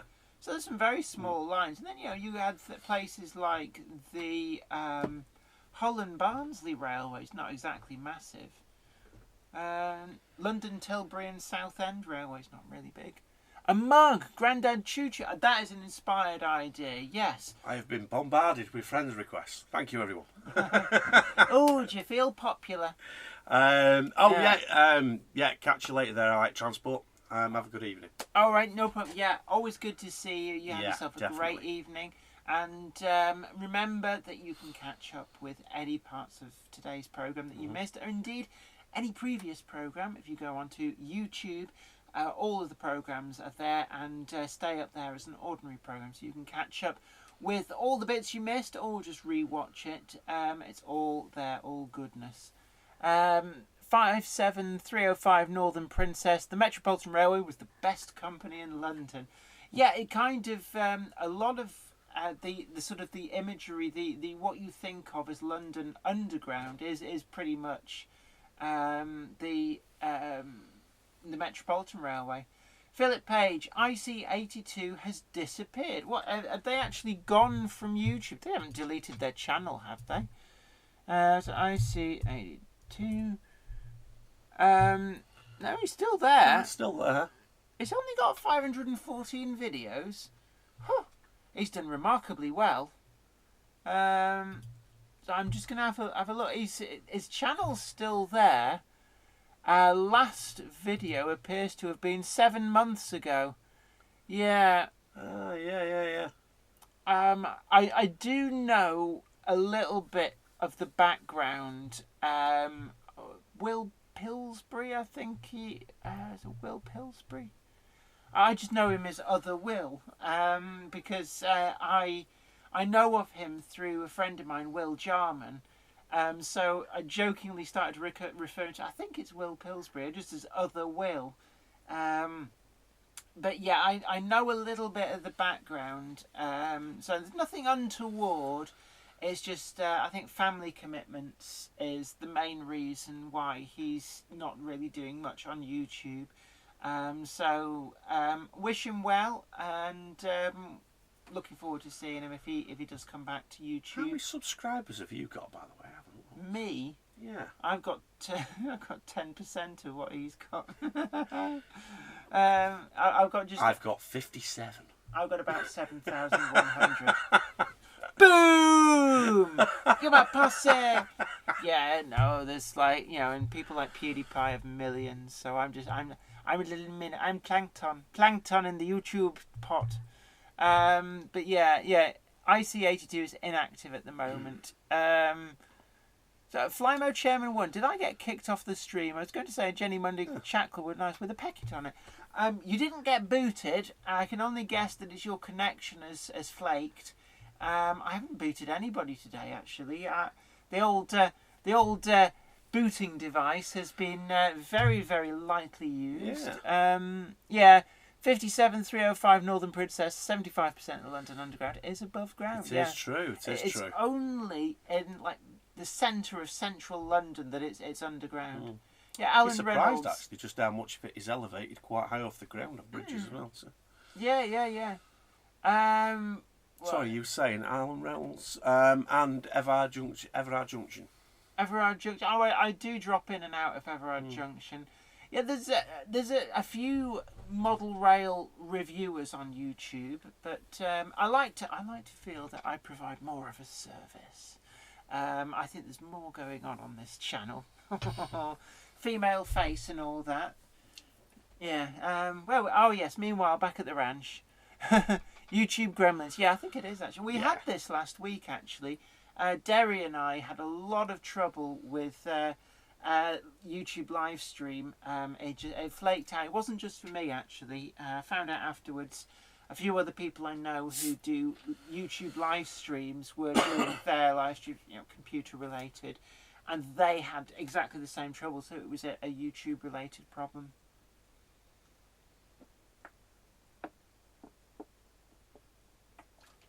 You know, when I'm drinking, you can say something.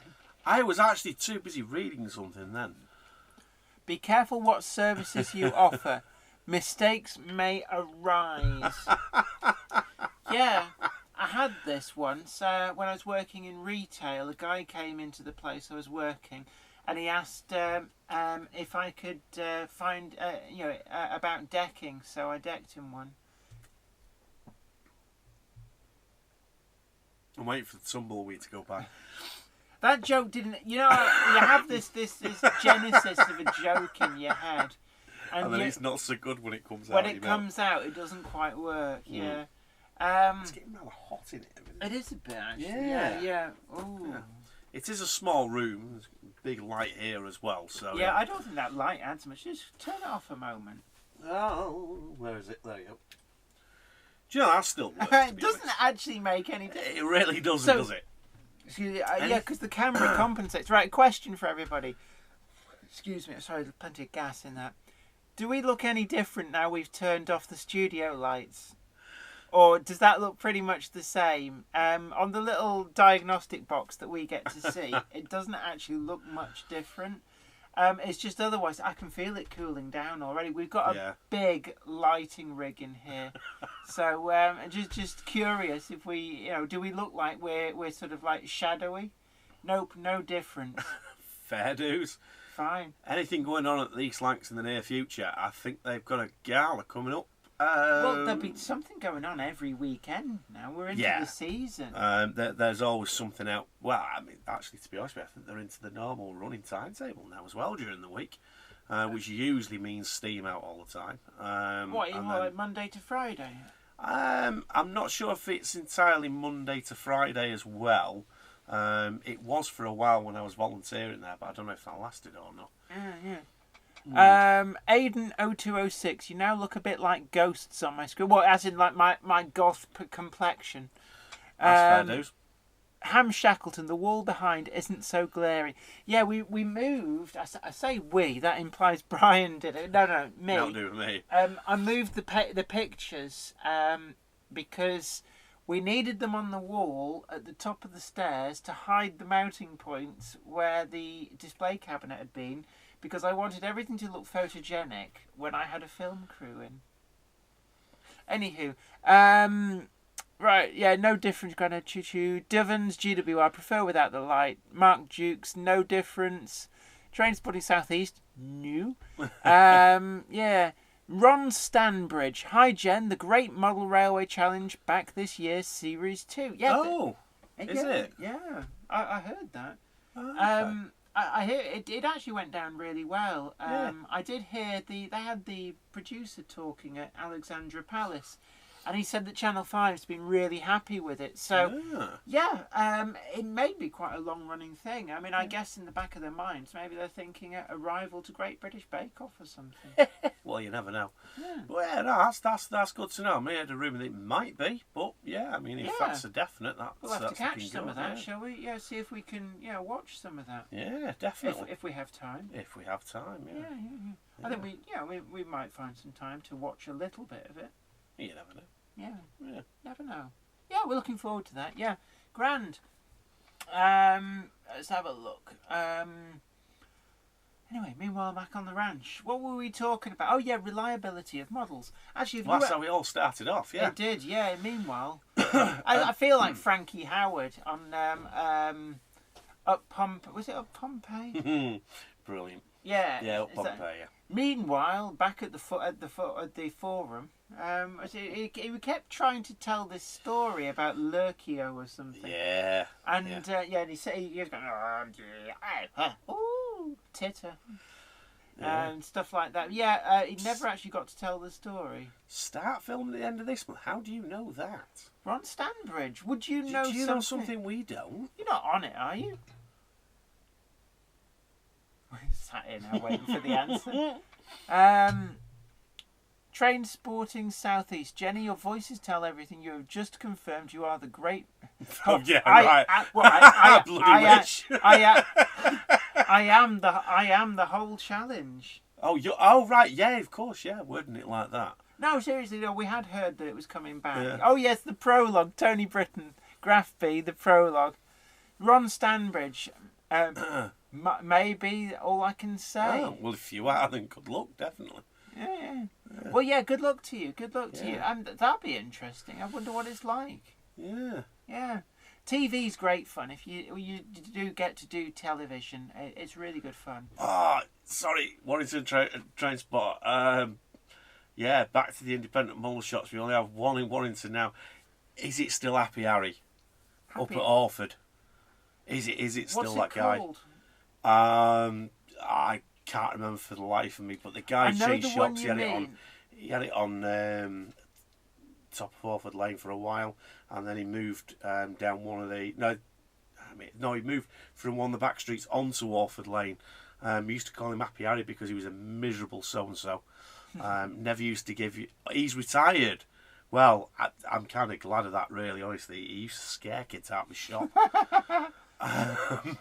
Happy Harry, yeah. I must admit, Norman Hatton, if he was in one of his moods, could be a bit like that. But is the shop still going? That's the important thing, because I got some brilliant second-hand stuff there I was growing up. Yeah, it's not that far from that big distribution centre, Rail Connected place. Yeah, up on Dalham Lane. Well, I mean, the thing is, I lived in that area for quite a long time, and my landlord's estate agent office was like. The model shop was halfway between me and like the landlord paying me rent each week. So yeah, remember the place very well. And growing up as a kid, there was a modeller that I used to know in Birchwood, and he used to drive us up there every now and again. So yeah, it's called Grimy Times. So that's where they're based. Yeah, because they do a lot of weathering stuff. Yeah, because I know Tim at Arcadia. Takes commissions on behalf of them as well, because he's got a thing up saying about that. Yeah, I'm trying to think. There's one in Culcheth Model Centre, which is not that. He's pretty good, that guy. I've bought a few things off him from different model railway shows. Yeah. There's also one in Lee. I'm trying to remember what it's called. Yeah, Lee Models. Yeah. Funny enough, that's what it's called. Oh, that's a really good thing. What with him being in Lee. Yeah. Every time I walk past that shop, it's shut. It might close down, you never know. No, I'm always there on a Sunday. Normally going out on a road trip with Zoe to go to the CEX for some retro Hang on a computers. second. I thought Grimy was the place in Penketh. Now, hang on a sec. Is this the guy that used to run his model shop from a very large garage at his home in Penketh? Because if it's him and he's taken over the shop, I know that guy. I've bought so much stuff from him. He used to, basically, he'd open up his garage whenever.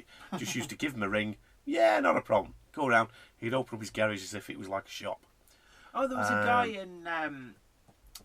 This is a guy that got in. He got in 45, 25s and 24s when Batman had not long since brought them out.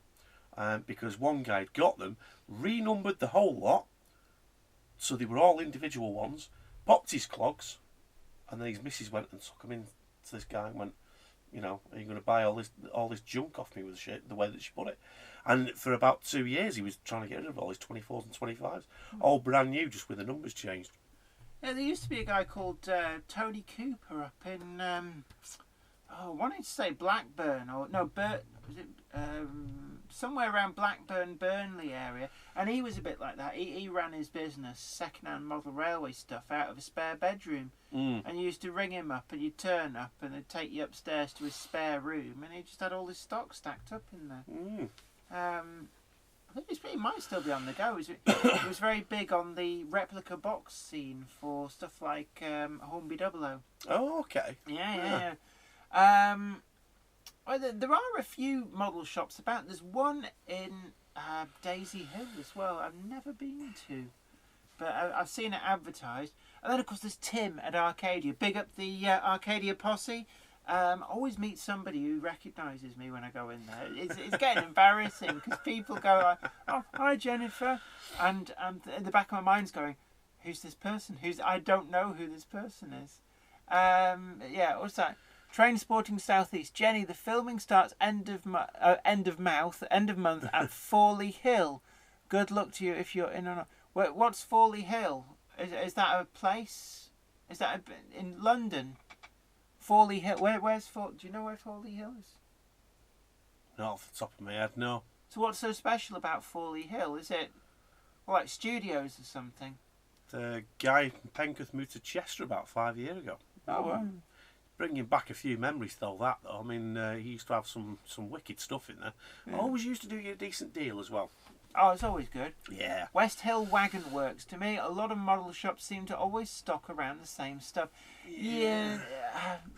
The thing is, if it's new stuff, then it's all down to, you know, basically what they're allowed to get, because some manufacturers will only deal with certain shops as well. For instance, like with Pico and Batman, they will only deal with certain shops as a stockist. Yeah, it's like bricks and mortars shops. Pico's a little bit less pernickety, but certainly Batman will only supply to bricks and mortar shops, and I think there's like a distance. They have to be a certain distance apart.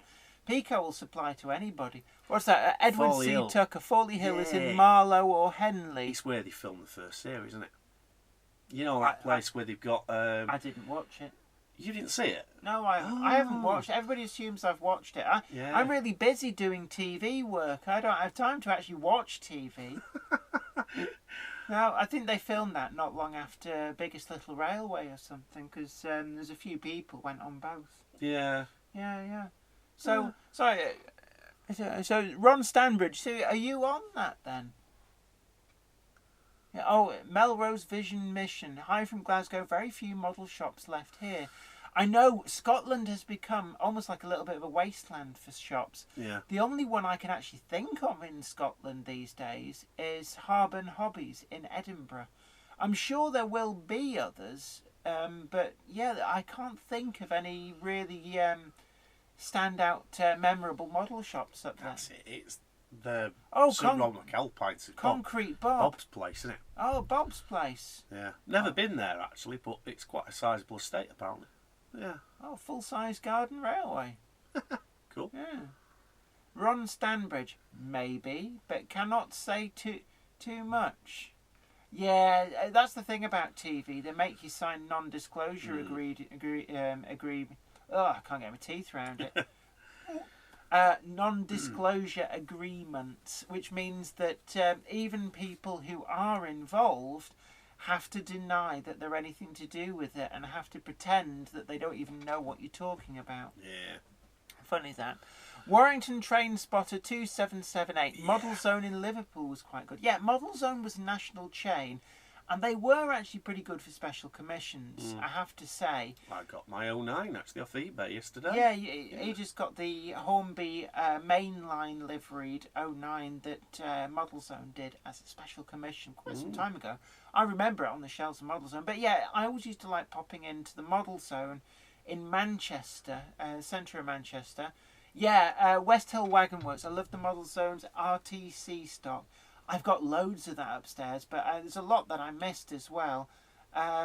Laboratory 23, which I think was the BG. I missed on that. Missed on Ixiom, which was the 46. I missed out on Ivor the Engine. I also missed out on Experiment, the 24. There's about 3 or 4 different editions of that. You can get that quite easily. Yeah, but no, because they did the 46, they did the Class 8, and they did the 24 all in RTC livery, and they did a double pack as well, which I never got. But I do have, I think it's Laboratory 14 Wren, which is the Pullman coach in RTC livery, and I've also got Test Car 6, which is the Mark II in RTC livery, and I've got the Tribology van, which is basically a VDA or a VAA van, but in RTC livery. Sutton Locomotive Works RTC 24. Very nice one, that as well. Yeah. I do quite like the Sutton one. Yeah. Warrington Train Spotter 2778. Happy Harry only smiled when he farted, or you pulled out £20 notes. Yeah, this is very, very true. Warrington, Train Spotter. What is your name, by the way? I've not looked at the friends request if anyone sent me that. I've not actually looked which ones they are. Yeah, but the thing is, it's very difficult to match up who is who. It is. When everybody goes, because like for a very long time, I've got a funny feeling I'm actually going to know who this person is very well. I think by yeah. So for many years, my internet I used to have 2 different internet handles. I was Bagpuss667 and also Jenny Emily. Is that you're Liam Phillips? Yeah, fair dues. Do you know who that is? Yeah, I do actually. Yeah, on my you partners in crime. my last Facebook page quite a few years ago actually. We were friends on there then, if I remember rightly. So yeah, yeah, fair enough. Oh, the mystery is cleared up. Yeah, definitely. It's a small world, isn't it? It is. Yeah. But going on about screen names, for a long, long time, I'd meet people and they'd call me Jenny Emily. And my name's not Jenny Emily, but that was my screen name. And I always used to find it a little bit peculiar. But, nobody ever called me Bagpuss. Well, that's probably a good thing. No, Saggy Cat. Well, yeah. Well, I was a big fan once upon a time of Bagpuss. Yeah. Yeah, don't diss the cat, man. Right, let's have a look. Transporting Southeast, is Bachmann still supplying Hattons? I don't believe they are. I don't think they've sorted that problem out, and I don't think they're going to for a while yet. Yeah, either. There's going to be a massive big Barney between them two. Well, there already is. There already is a big Barney. It's a bit of a standoff at the moment, and from what I've heard, they've not actually had it out with each other. It's just a standoff. Yeah. But sooner or later, it's going to have to get resolved. I think Bachmann are going to come out of it worse than Hattons. My honest opinion is that, without Hattons as pretty much the biggest box shifter, it must be taking a hit on Bachmann because Hattons was shifting a lot of stock. And I think that judging by people's buying habits, the big winner out of all this is probably Hornby. Because I think people are still buying from Hattons, but they're probably buying a lot more Hornby than they would have done. And Hatton still stocks some Bachmann stuff. They've still got old stock, and it's become quite revealing in a way. because it's highlighted just how slowly moving some of the Bachmann stock actually is. That even marked right down, like, you're talking about locomotives at less than half RRP. Hatton still has stocks of them, and they haven't taken delivery of any new stock. You can tell that Hattons are prepared to take a knock on the actual price themselves and the profit itself to be able to keep that stream going, though, as well. And that's something that Bachmann's will never ever do. So I agree. I think that Bachmann will come off worse in this, and I think that Hattons have enough money behind them now. If anyone's seen Jenny's visit to Hattons, the size of the operation that's there now, they can easily take on Bachmann. And I think that if Bachmann are serious about mending bridges, they're going to have to back down a lot first, because I think Hattons are pretty much as big as them in this country. Yeah. David Hardy. This is going back to the model shops in Scotland. No model shops in Aberdeen, Scotland these days. Wow. The nearest ones in the northeast of Scotland are Models Unlimited in Inverurie and Ingram Models in Brechin. Right. Let's have a look. I know of both of those model shops as well. But do you? For that entire area?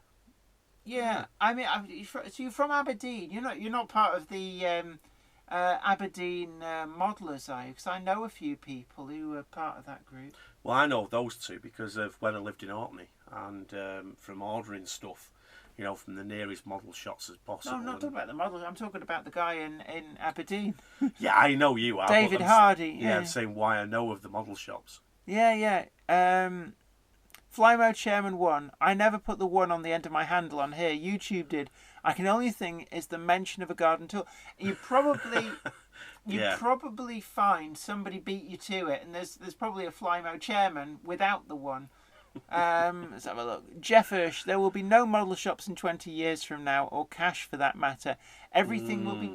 No, I don't think that's going to be quite the way. I don't think, we're not at Star Trek replicators yet, going boldly. I don't know, 20 years, I think that's easily enough time to do it. Come on, 20 years ago, the likes of Tomorrow World were banging on about how we'd all be wearing Baker foil, living on space stations, and having our bottoms wiped by large clunky robots with personality disorders. It didn't happen.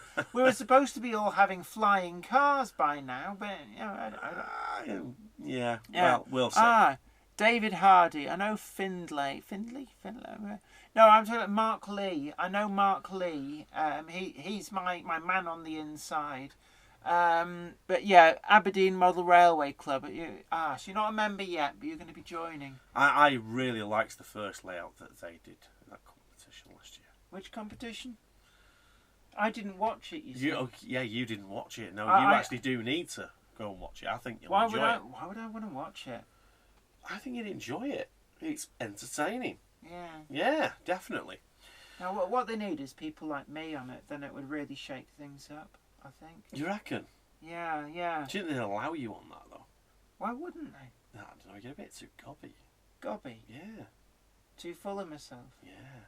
But I'd inject a bit of pizzazz. You would, and a bit of class as well. But you know, class, yeah. Yeah. I'd even dress up nice. I'd wear a skirt.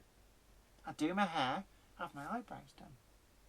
Well, let's face it, you couldn't do that on the last TV programme we did, though, could you? Because you were trenching through bogland most of the time. Bogland? You were wearing your wellies going between Fort William and Inverness. We keep coming back to that, laying guttering across Scotland. Not many opportunities to be glamorous there. Hey, can I just say that I had my eyebrows done before I went on that film shoot. 2 days before I got the plane up to Inverness. I was having the full... I had my hair cut, I had my eyebrows done. It still made no difference. And within a matter of hours, you were splatting mosquitoes all over your head and everything. God, those mosquitoes. Actually, they didn't affect me too bad, but actually on my group, poor old Pete Colton, he suffered tremendously. They liked it, but they liked the taste of Pete, and they wouldn't leave him alone. Let's have a look. Mark Dukes. Who would you have on your team on the Great Model Railway Challenge? Oh, well, I know on YouTube there's a really good modeler called Kathy Millett. I'd probably ask and see if she'd go on. And then probably you'd need somebody to count the rivets. So She's a judge. I'd ask Steve Flint then, because He's the other judge. Oh. They're the two judges. I'd get that Tim fella from Car DIY SOS. Yeah, take it piss now. And there's this TV producer that I Oh, I've yeah. heard of. Yeah, Pat Doyle. I'd have him on as well. Put his money where his mouth is. Anyway, in other news, What? if you want mosquitoes, get go up to to Scapa Flow. Yes, I know. I lived in Kirkwall. I know. Actually, no. If you want mosquitoes, you want to go to Kielder Forest. Kielder Forest is mental for mosquitoes. I did a thing there many years ago, and again we had to rough it camping, and we lit a campfire, and it was you could see the mosquitoes getting sucked into the flames and like whoom. Yeah. And what we did discover was that they didn't like cigarette smoke. So Really? Yeah. I've always found there's mosquitoes around. If I smoke a fag, because I smoke, do not smoke at home, bad for your health and all that. Hey kids, really bad for you. Yeah, but I do. And yeah, I've always found that it attracts more of the damn things. No, I don't know. Maybe they were having the old herbal woodbines, like those mosquitoes could be anywhere. But no, we just ended up getting really matey with the people who were smokers. Yeah. Because the cigarette smoke did seem to keep them away. Yeah, fair enough. Either that or the real stuck-up vegan who was in our party went, oh no, oh it's cancer smoke, I'm going to go and sit over there. And all the mosquitoes went, ooh, do you smell vegan? And straight over to the vegan guy. Right, anyway, James Fryery, come to Zadar, Croatia. Plenty of mosquitoes. Oh, Croatia, we get to tick another country off the map. Yeah, Ding. brilliant. Yeah. I have to say, to be honest with you, Croatia is definitely somewhere I'd actually like to visit. Along with a few other places, Lithuania. I'd love to go to Lithuania.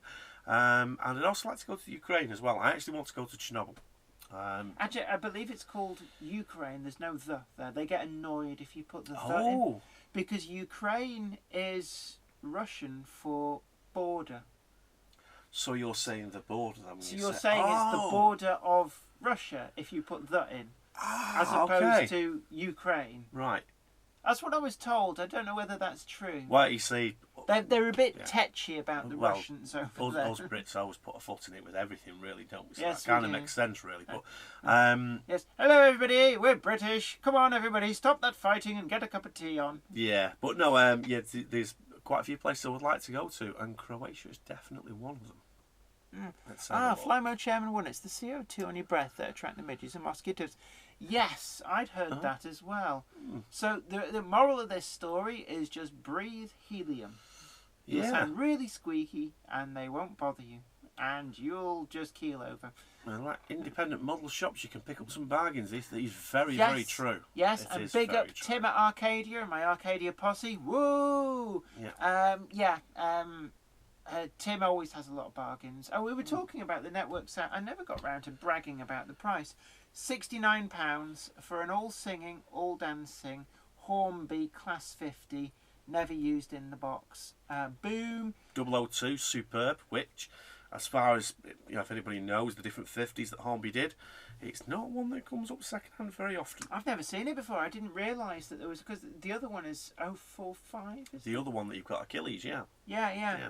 Which is a lovely model, apart from the fact that they've wired it up wrong, so when you try and DCC it, it's an arse. Yeah, Grandad Choo Choo, Ukraine not like the Ruskies. Yeah, you're telling me. Yeah. I think hardly surprising, really, either. Yeah, I mean, when somebody's nicked part of your country, I think you'd be a bit peeved as well. On my team first, I would have Jenny, Brian and Derry. Well, thank you very much. Derry? Yeah. Oh, Derry. Well, he'd source all the cheap models again. Yeah. Person in your basement, Les. No, we've let him out for good behaviour. He's not in the basement. Yeah, he's on holiday for good behaviour at the moment. Yeah. Anybody been to the model shop in Tuxford? LNER 1946 says this. I'll be honest, I didn't know there was one there. Tuxford, It's just off the A1 near... you go past Blythe Services and keep going. Okay. And I'm trying to remember.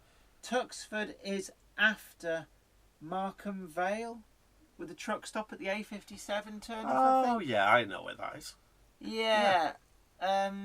Just the turn off for Tuxford's on your left, just before you go underneath the railway line.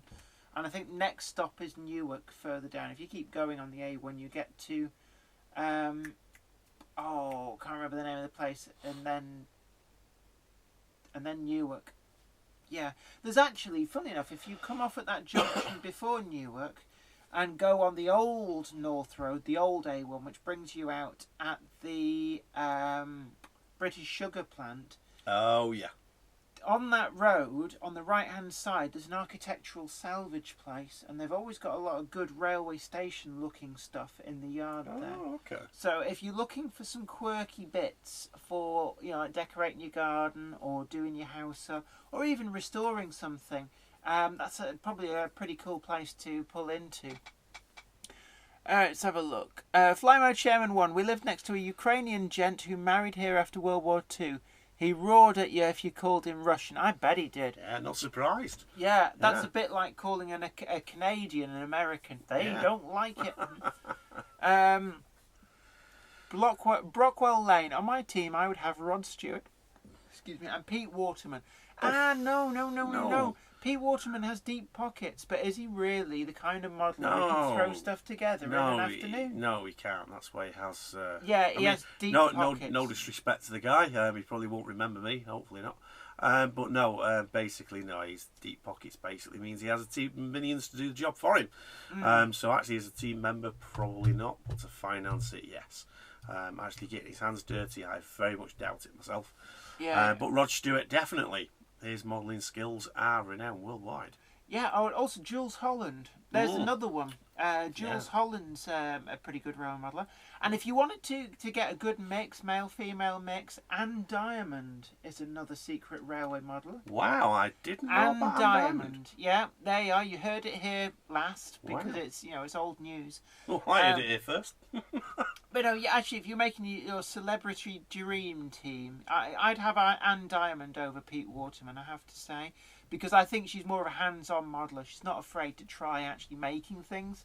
And, rather than checkbook modelling, which I feel that Pete Waterman might be. It was Ham Shackleton. Pete Waterman, in one of his blogs, he was making rolling stock and super glued his fingers to the model. Best place for them. Boom! Yeah. Dovens GWR. Pete Waterman actually told someone to pay the Severn Valley Railway out of their own pocket to get dimensions for LNER coaches. You've got a few stories about Mr. Waterman. Nothing that I can share live on YouTube, and hopefully you've completely forgotten who I am by now. I've met Pete Waterman, and I didn't come away from the experience all that impressed by him. I think maybe I caught him on a bad day. But I found him to be somewhat rude when I met him. In fact, so much so that his then wife, apologised profusely and basically said, he's being a prat, really sorry about that. Yeah. Neil Young. It's Neil Young. David Hardy's there, so bring over Neil Young, the singer, too. Is he a railway modeller as well? There's, I'm sure. That's definitely a new one for me. Roger Daltrey from The Who. There's another one. Yeah. So how many have we got now? So we've got Anne Diamond, Rod Stewart, Jules Holland, Neil Young, and Roger Daltrey. That's 5. Who's number 6? I'm going to veto Pete Waterman because I don't think he'd be a good modeller. Well, I think, to be honest with you, you'd have to put Captain Slow as the 6th person. James May? James May. Yeah, but... The ideas, man. Yeah, I think with everybody else's skill and his ideas... He'd drive everybody insane. He'd wind You've them got up. to have somebody... This is the whole reason why my friends keep me around. You've got to have somebody there for the pure entertainment. No. If you want pure entertainment, you have something like Jim Davidson on. At least he could crack a joke. We could play that Tim character who thinks he's so funny. No, I tell you who, one of the biggest cranks ever. Right, one of the guys from Dwarf as well. Eh? Yeah. Chris Berry. Is Chris Berry a railway modeller? He's not a railway modeller, but he's a railway crank, and he's a good laugh. I know he loves his machines because he did Chris Barry's Big Machines, which my friend Will actually worked on that. He's a thoroughly nice chap. In fact, on the stairs there's a photo from Manchester Comic Con of Zoe with Chris Barry, and he's a thoroughly nice chap. But see, being a crank is one thing, but being good at modelling, I don't know. Grand Designs is a right model. I don't know. Oh, Game Hammer Classic Gaming, anybody who's wondering. That's Zoe. Hello, Zoe. Hello, Zoe, if you want me to hear this before the lag gets it to your computer. Yeah, Chris Barry the man. Yeah, definitely. Yeah. Yeah. Man. Right, fully charged show. Yeah, he does actually. Yeah, yeah. I think Robert Llewellyn has a show on YouTube as well. You know, for the old Red Dwarf crew experience. But sir, Space Corps Directive 319465. Here we are in a life and death situation, and you're splitting hairs about the Chinese delegates bringing more than one car. Oh, was that one about the amber warning? Oh, he's sure, sir. That actually means changing the bulb. But sir, are you sure that does involve changing the bulb? I don't know. We really are a Mickey Mouse organisation. Mickey Mouse? I thought we were more Betty Boo. Anyway, moving on. Apparently, Prince Edward. Who's Prince Edward? Yeah, no. Which one is he? Which one of the hangers on is he? Oh, boom! There goes half the audience. Right, can I insult the other half? Oh my God! Is he like Charlie's brother, Prince Edward? Is he? Yes.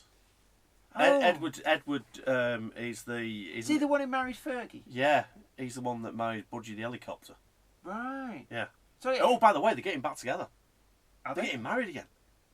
Seriously. Are you serious? It was all over the news. They've started dating again. They're looking forward to the future and remarrying and all the rest of it. Yeah. Oh, okay.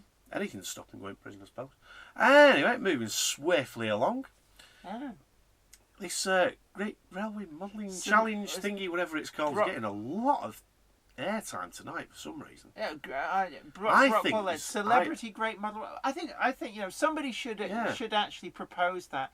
Like the celebrity dream team to come in and show people how it's done, or alternatively come in and show people how to make a thorough hash of it. Yeah, but at the same time though, I've noticed this is getting a lot of airtime tonight, and I mean, if you have a look at the moment, how many viewers do you have at the moment? Where is it, 80 or something? I don't know.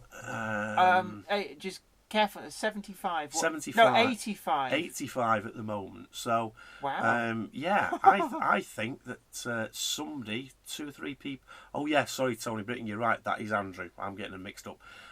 So yeah, I think that maybe a couple of the people in there might actually be part of the teams. I think. Law of averages. I think there was somebody hinting, but as we said before, we understand that in the world of TV, they make you sign NDAs that stop you from talking about too much. Do they? Apparently. No, I haven't seen one. Well, no, I had to sign one for Biggest Little Railway. It basically stops you from blabbing about what's going on before the transmission date. I think after transmission date, they're not too bothered, but it's why a lot of the behind-the-scenes footage came out from Biggest Little Railway after it had been broadcast, because we'd all been just sat on it patiently waiting. Yeah. Yes, everyone, you're right. It's Andrew. I was getting mixed up.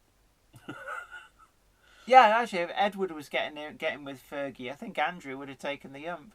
Yeah, just a little bit. David Train Time. No, you're not late. Don't forget, you can catch up on YouTube with the whole of this after we finish the stream. It all goes up as one video, and you can watch at leisure. You can re-watch the bits you liked. You can fast forward through the bits you didn't, and you catch up with everything. And don't worry about that. You're never late. Well, one point in your life you might be, but who cares? But unlike everything else in life, with this, you can just go straight to the page with all the videos and just click on the latest video, and there it all is to view all over again from the start of everything that you missed. So that's the good thing. Or go straight to Patreon and buy my books. Actually, you can't buy my books through Patreon. Well, you can in a roundabout sort of way. You just have to. You pay at least $25 a month, and you just get sent a book every month. Fair play. It's like the Britannia Music Club, but but with slightly less choice. Except for the fact that you actually have to pay. Yeah. Yes, of course, Britannia. Yeah. Biggest scam I've ever. got Linnet 12DD. Hi to you. All is well, actually. We're doing a lot of work up in the loft. You may have seen my most recent video about loft progress. Doing landscaping and adding a turntable. Wow. Zoe does excel herself with those clickbait titles. But what you will actually see in there is my trials and tribulations on fitting the Pico, I think it's an LK55 turntable kit. It's one that I've had my eye on for quite some time, and I kind of always wanted a turntable, never had the room, and I thought, gosh darn it, why don't I just try and fit one in? So I had to do a bit of woodwork to move one of the main joists. But certainly got it in, and if you want to watch the full details about that, you can watch that on the video. But then we should probably plug your channel, because we worked out that Brian's videos may give you a sneak peek at what the progress is really like up in the loft. Because I have dropped hints before, we're probably about 3 weeks ahead of where the videos actually are. So the videos you see on my channel, they're very in-depth, they show you everything, but they're about 3 weeks ago. So the turntable was about 3 weeks ago. I'm well past that now. But if you want a sneak peek of where the loft layout is actually up to, if you have a look at some of Brian's newest videos that are going up, and keep your eye on the background. That's all I'll say. So a little Easter egg there. Put my page up for a couple of minutes. Oh, everybody knows who you are, Brian. Oh no, I've changed the name on the thing now. Don't forget. Northcote Road. Yeah, it doesn't come up as Northcote Road anymore. Oh, dude. You see. So, what do I to search for? Brian. Not Brains. Brian. 37 37 420. 420. Which one's that? And then if you click on that, there I am at the top there. I thought Northcote Road was easier to remember. Yeah, so we can leave that in the background for a minute or so, and people can see it. There you are. Brian wants his plug. I know. I desperately need the subscribers. That's Why what do it you? is. Why? What are you going to do with them? You're going to have a big party and invite them all round. Well, you've started to appear on mine now as well, so I it have, plugs yeah. you as well. Yeah, you've got one hair in your beard that sticks out as an act. That's really weird. Have I? Yeah, it's like I thought I did really well actually trimming that early. I'm trying to get a bit of a bushy goatee going on, but it's just growing in all weird directions. You're not going full Captain Birdseye. No. That does weird. Ladies and gentlemen, that is a weird feeling. If you ever get a chance to fondle a beard, does it feel weird to you as well, or are you just used to it? I'm just used to it.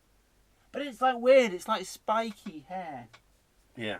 Because you don't often get a chance to fondle a beard up close and personal. I mean, could you imagine this? At a crank event, find some guy with a full Captain Birdseye and walk up and... You don't know me, but... Ooh. I've had that happen to me. What, somebody prod your beard? Yeah, I had... this lovely little Indian girl came up to me and did that on the train, and then sat down and then proceeded then to chat me up for about an hour and a half going to London. It was about... Why? 3 or 4 months back. What? And she was a lovely girl and everything. Was that her pickup line? I think it was. It didn't really work, of course. I was seeing somebody at the time, but I was flattered by the attention. Yeah, it seems that some people do actually have a bit of a thing for beards. But Brockwell Lane, well, thank you very much. That would be fantastic. Well, Brockwell Lane, maybe we shall see. Perhaps we could see if we get my subs up to 10,000. Well, there you go. You see. So, Trainsporting South East. Someone put all the Great Model Railway Challenge rules up on the interweb.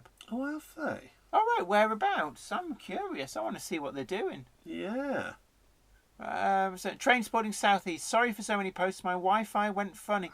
Yeah, the guy who would not share his name seems to have that trouble. He just loved the attention of pressing return.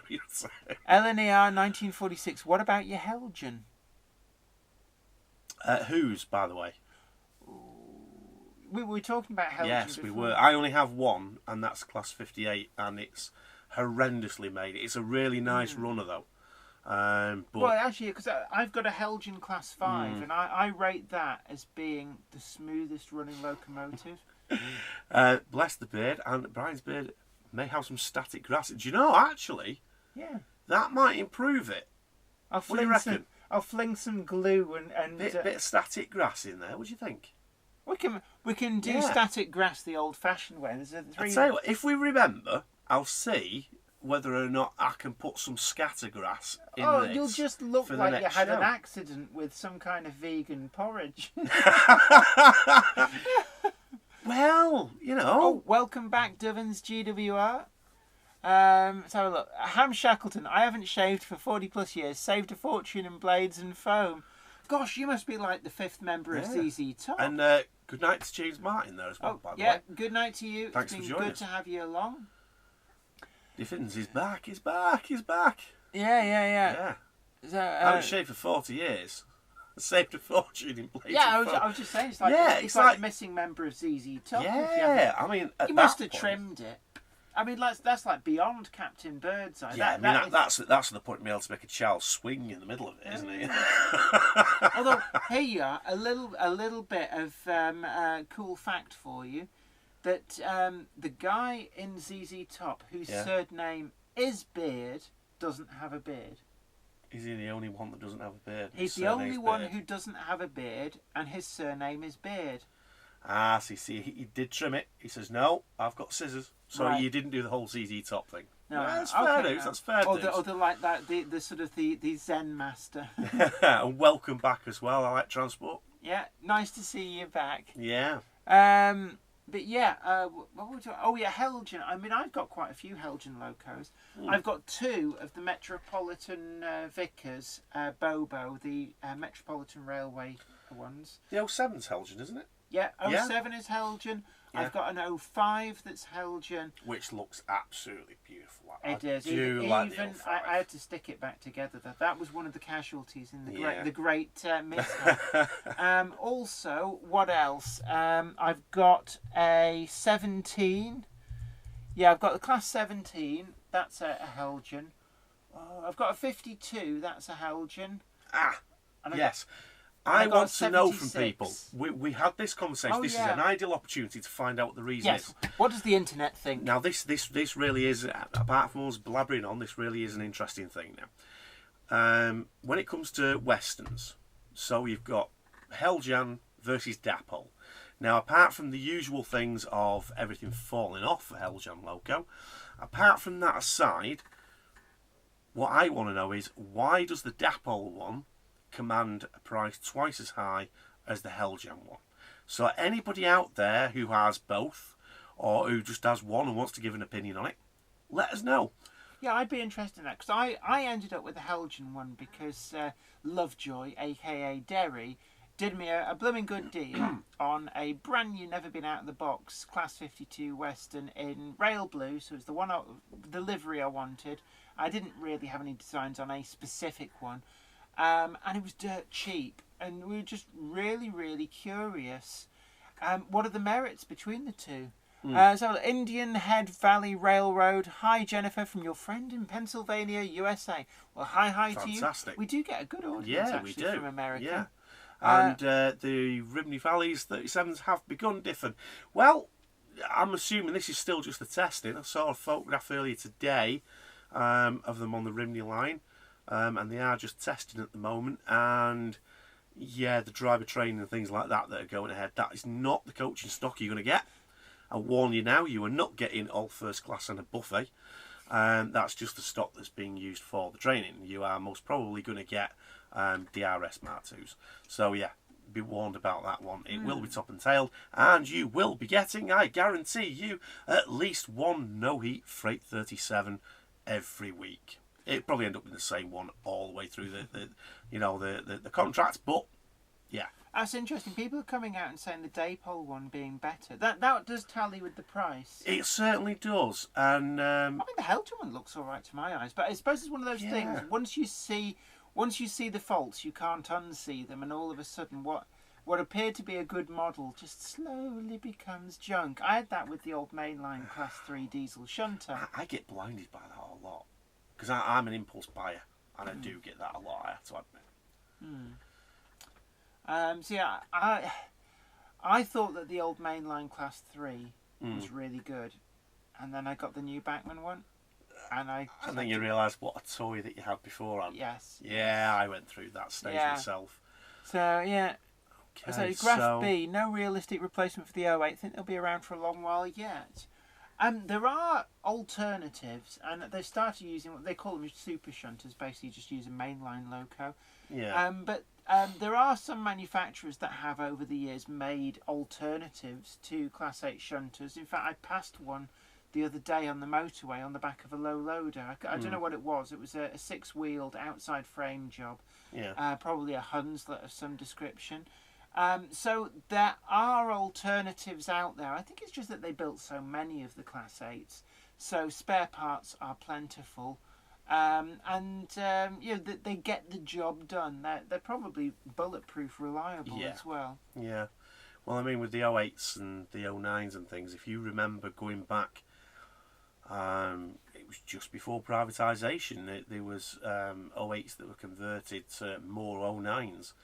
And it's been mentioned that more of those actually now could be made, so that they don't have to pull as much, but they can pull them a lot quicker. So what, actually just do conversions or build them from scratch? No, conversions, obviously they wouldn't build them from scratch. I mean, are there enough left in existence for them to be able to do that? Because a lot have been sold on to preservation. I mean, EWS still have access to about a dozen of them, but they're not actually theirs as such. But no, there's 2 or 3 of the high companies that between them own about 60 of them, so that's not a problem at all. And we've got Mark Henstridge just tuning in from Adelaide, Australia. It's 5:44 a.m. Welcome. Welcome. We do get a few people from Australia. The only trouble is now that we've gone to British summertime, I think we've gone. That means that we're an hour earlier, in effect. Yeah. So I know we lost a few of our Australian audience because it just became too early over there, which is a shame. But remember, you can still get the whole video effectively on catch-up. Just watch it as an ordinary video on YouTube wherever you want. So you don't have to miss out. Just maybe not necessarily be able to watch it live. What else we? There we go. Nuts and Bolts 77. Hello, and welcome to it. From Chicago. Brilliant. You've been over to my channel to see what's going on in your loft there. It says nice work on the turntable and track. So that's good. Thank you. So what video have you got on your channel then that's blowing the gaff for me?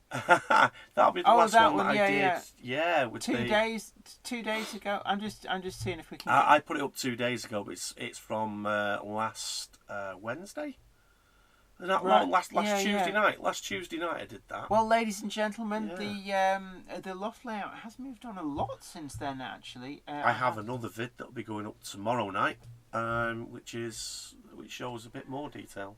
Yeah, or alternatively, you could wait till Friday and you'll get a full update video that'll be about 25-30 minutes long from me.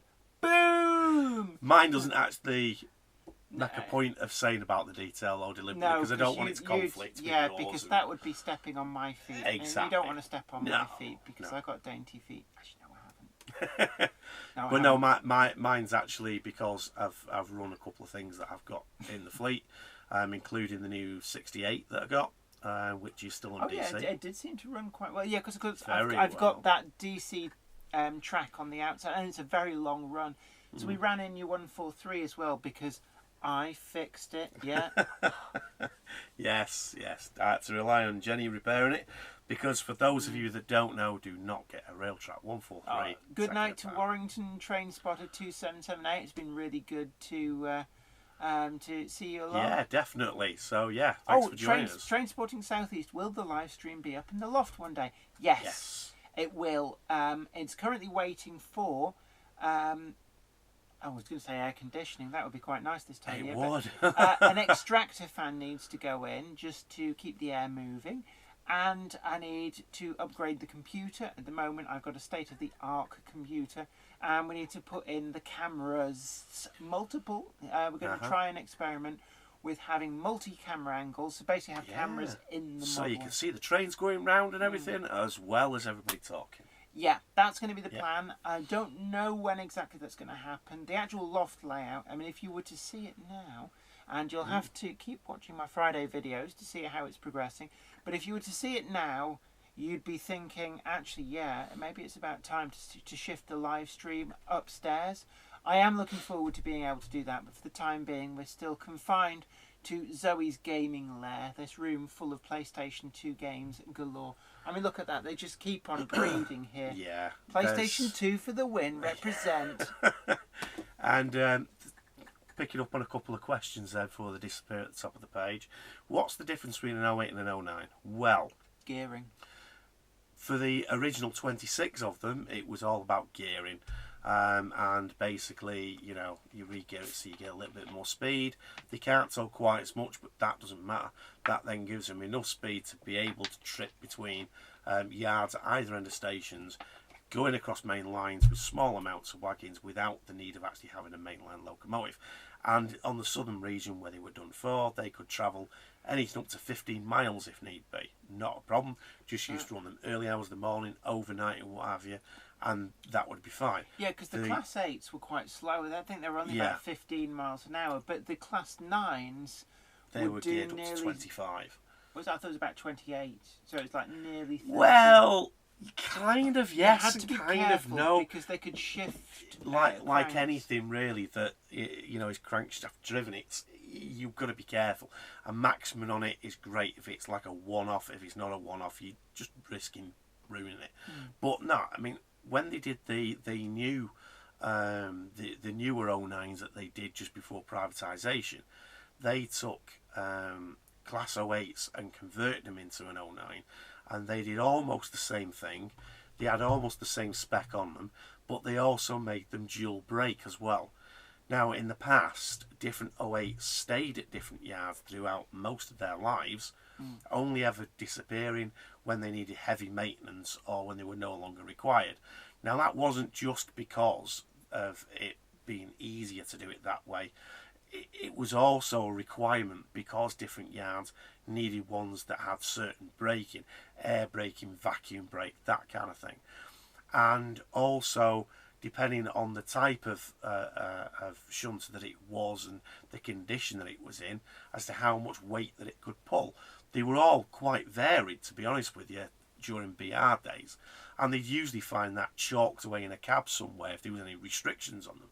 But because that same shunter was in that same yard for 15, 20 years and never moved, they didn't need it to be well known that there was a restriction on the shunter because the same staff knew throughout their career with the same loco. When privatisation came along and they had the refurbished ones, all of that changed.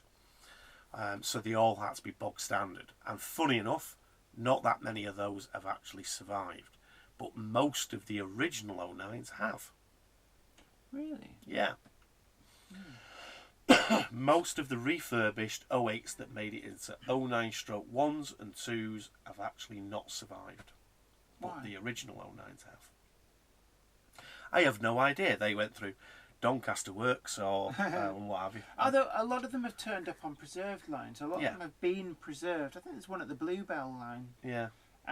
So they have passed to preservation. It's not that they weren't successful. It just I guess it happens to be that they're the ones that were disposed of. Yeah. Anyway, I'm looking at the time. We're coming up on 2.5 hours. Yeah. So I think we're going to round this up because we're just yabbering away here, and I know you all love it. And also don't forget that if you really, really want to tickle that super chat button, you can. But don't feel that you have to. And you can also find me on Patreon if you want. And also, my books are available through Amazon and Waterstones, of all places. But I'm going to call it a night. It's been really great to have all of your company. It's just really great to just sit in here and shoot the breeze. We did notionally start talking about reliability of new models, and we did cover quite a lot of ground. I think we came back to it a couple of times. Yeah, we did actually. But we're right, little Herberts, for going off on a tangent. But meanwhile, back on the ranch, that's what the story was all about. It's really good to see your messages there. Good to see the outpouring of love for the channel. And we're going to have a think about that merchandising. The Jenny Monday Club. Oh, wow! Warrington Train Spotter 2778 has just donated on the Super Chat. Thank you very much for that. You didn't have to, but it's much, much appreciated. Thank you very much for that. But yeah, anyway, look, you all take really good care of yourself. Don't forget to like this video, share it too.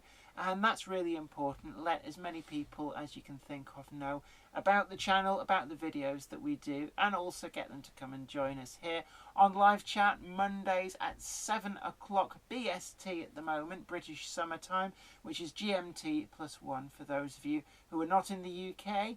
And it's always good to have your company, and I look forward to seeing you all next week, same time, same place, same bat channel. But yeah, look, anyway, and in the meantime, Wednesdays and Fridays for the rest of the videos, keep an eye on the progress on Weir Yard. And as ever, my partner in crime, Brian, here with Northcote Road, he's got new videos coming up where you can get a sneak peek of progress up in the loft. But until next time, you take really good care of yourself, and I'll catch you then. Bye for now. See you later.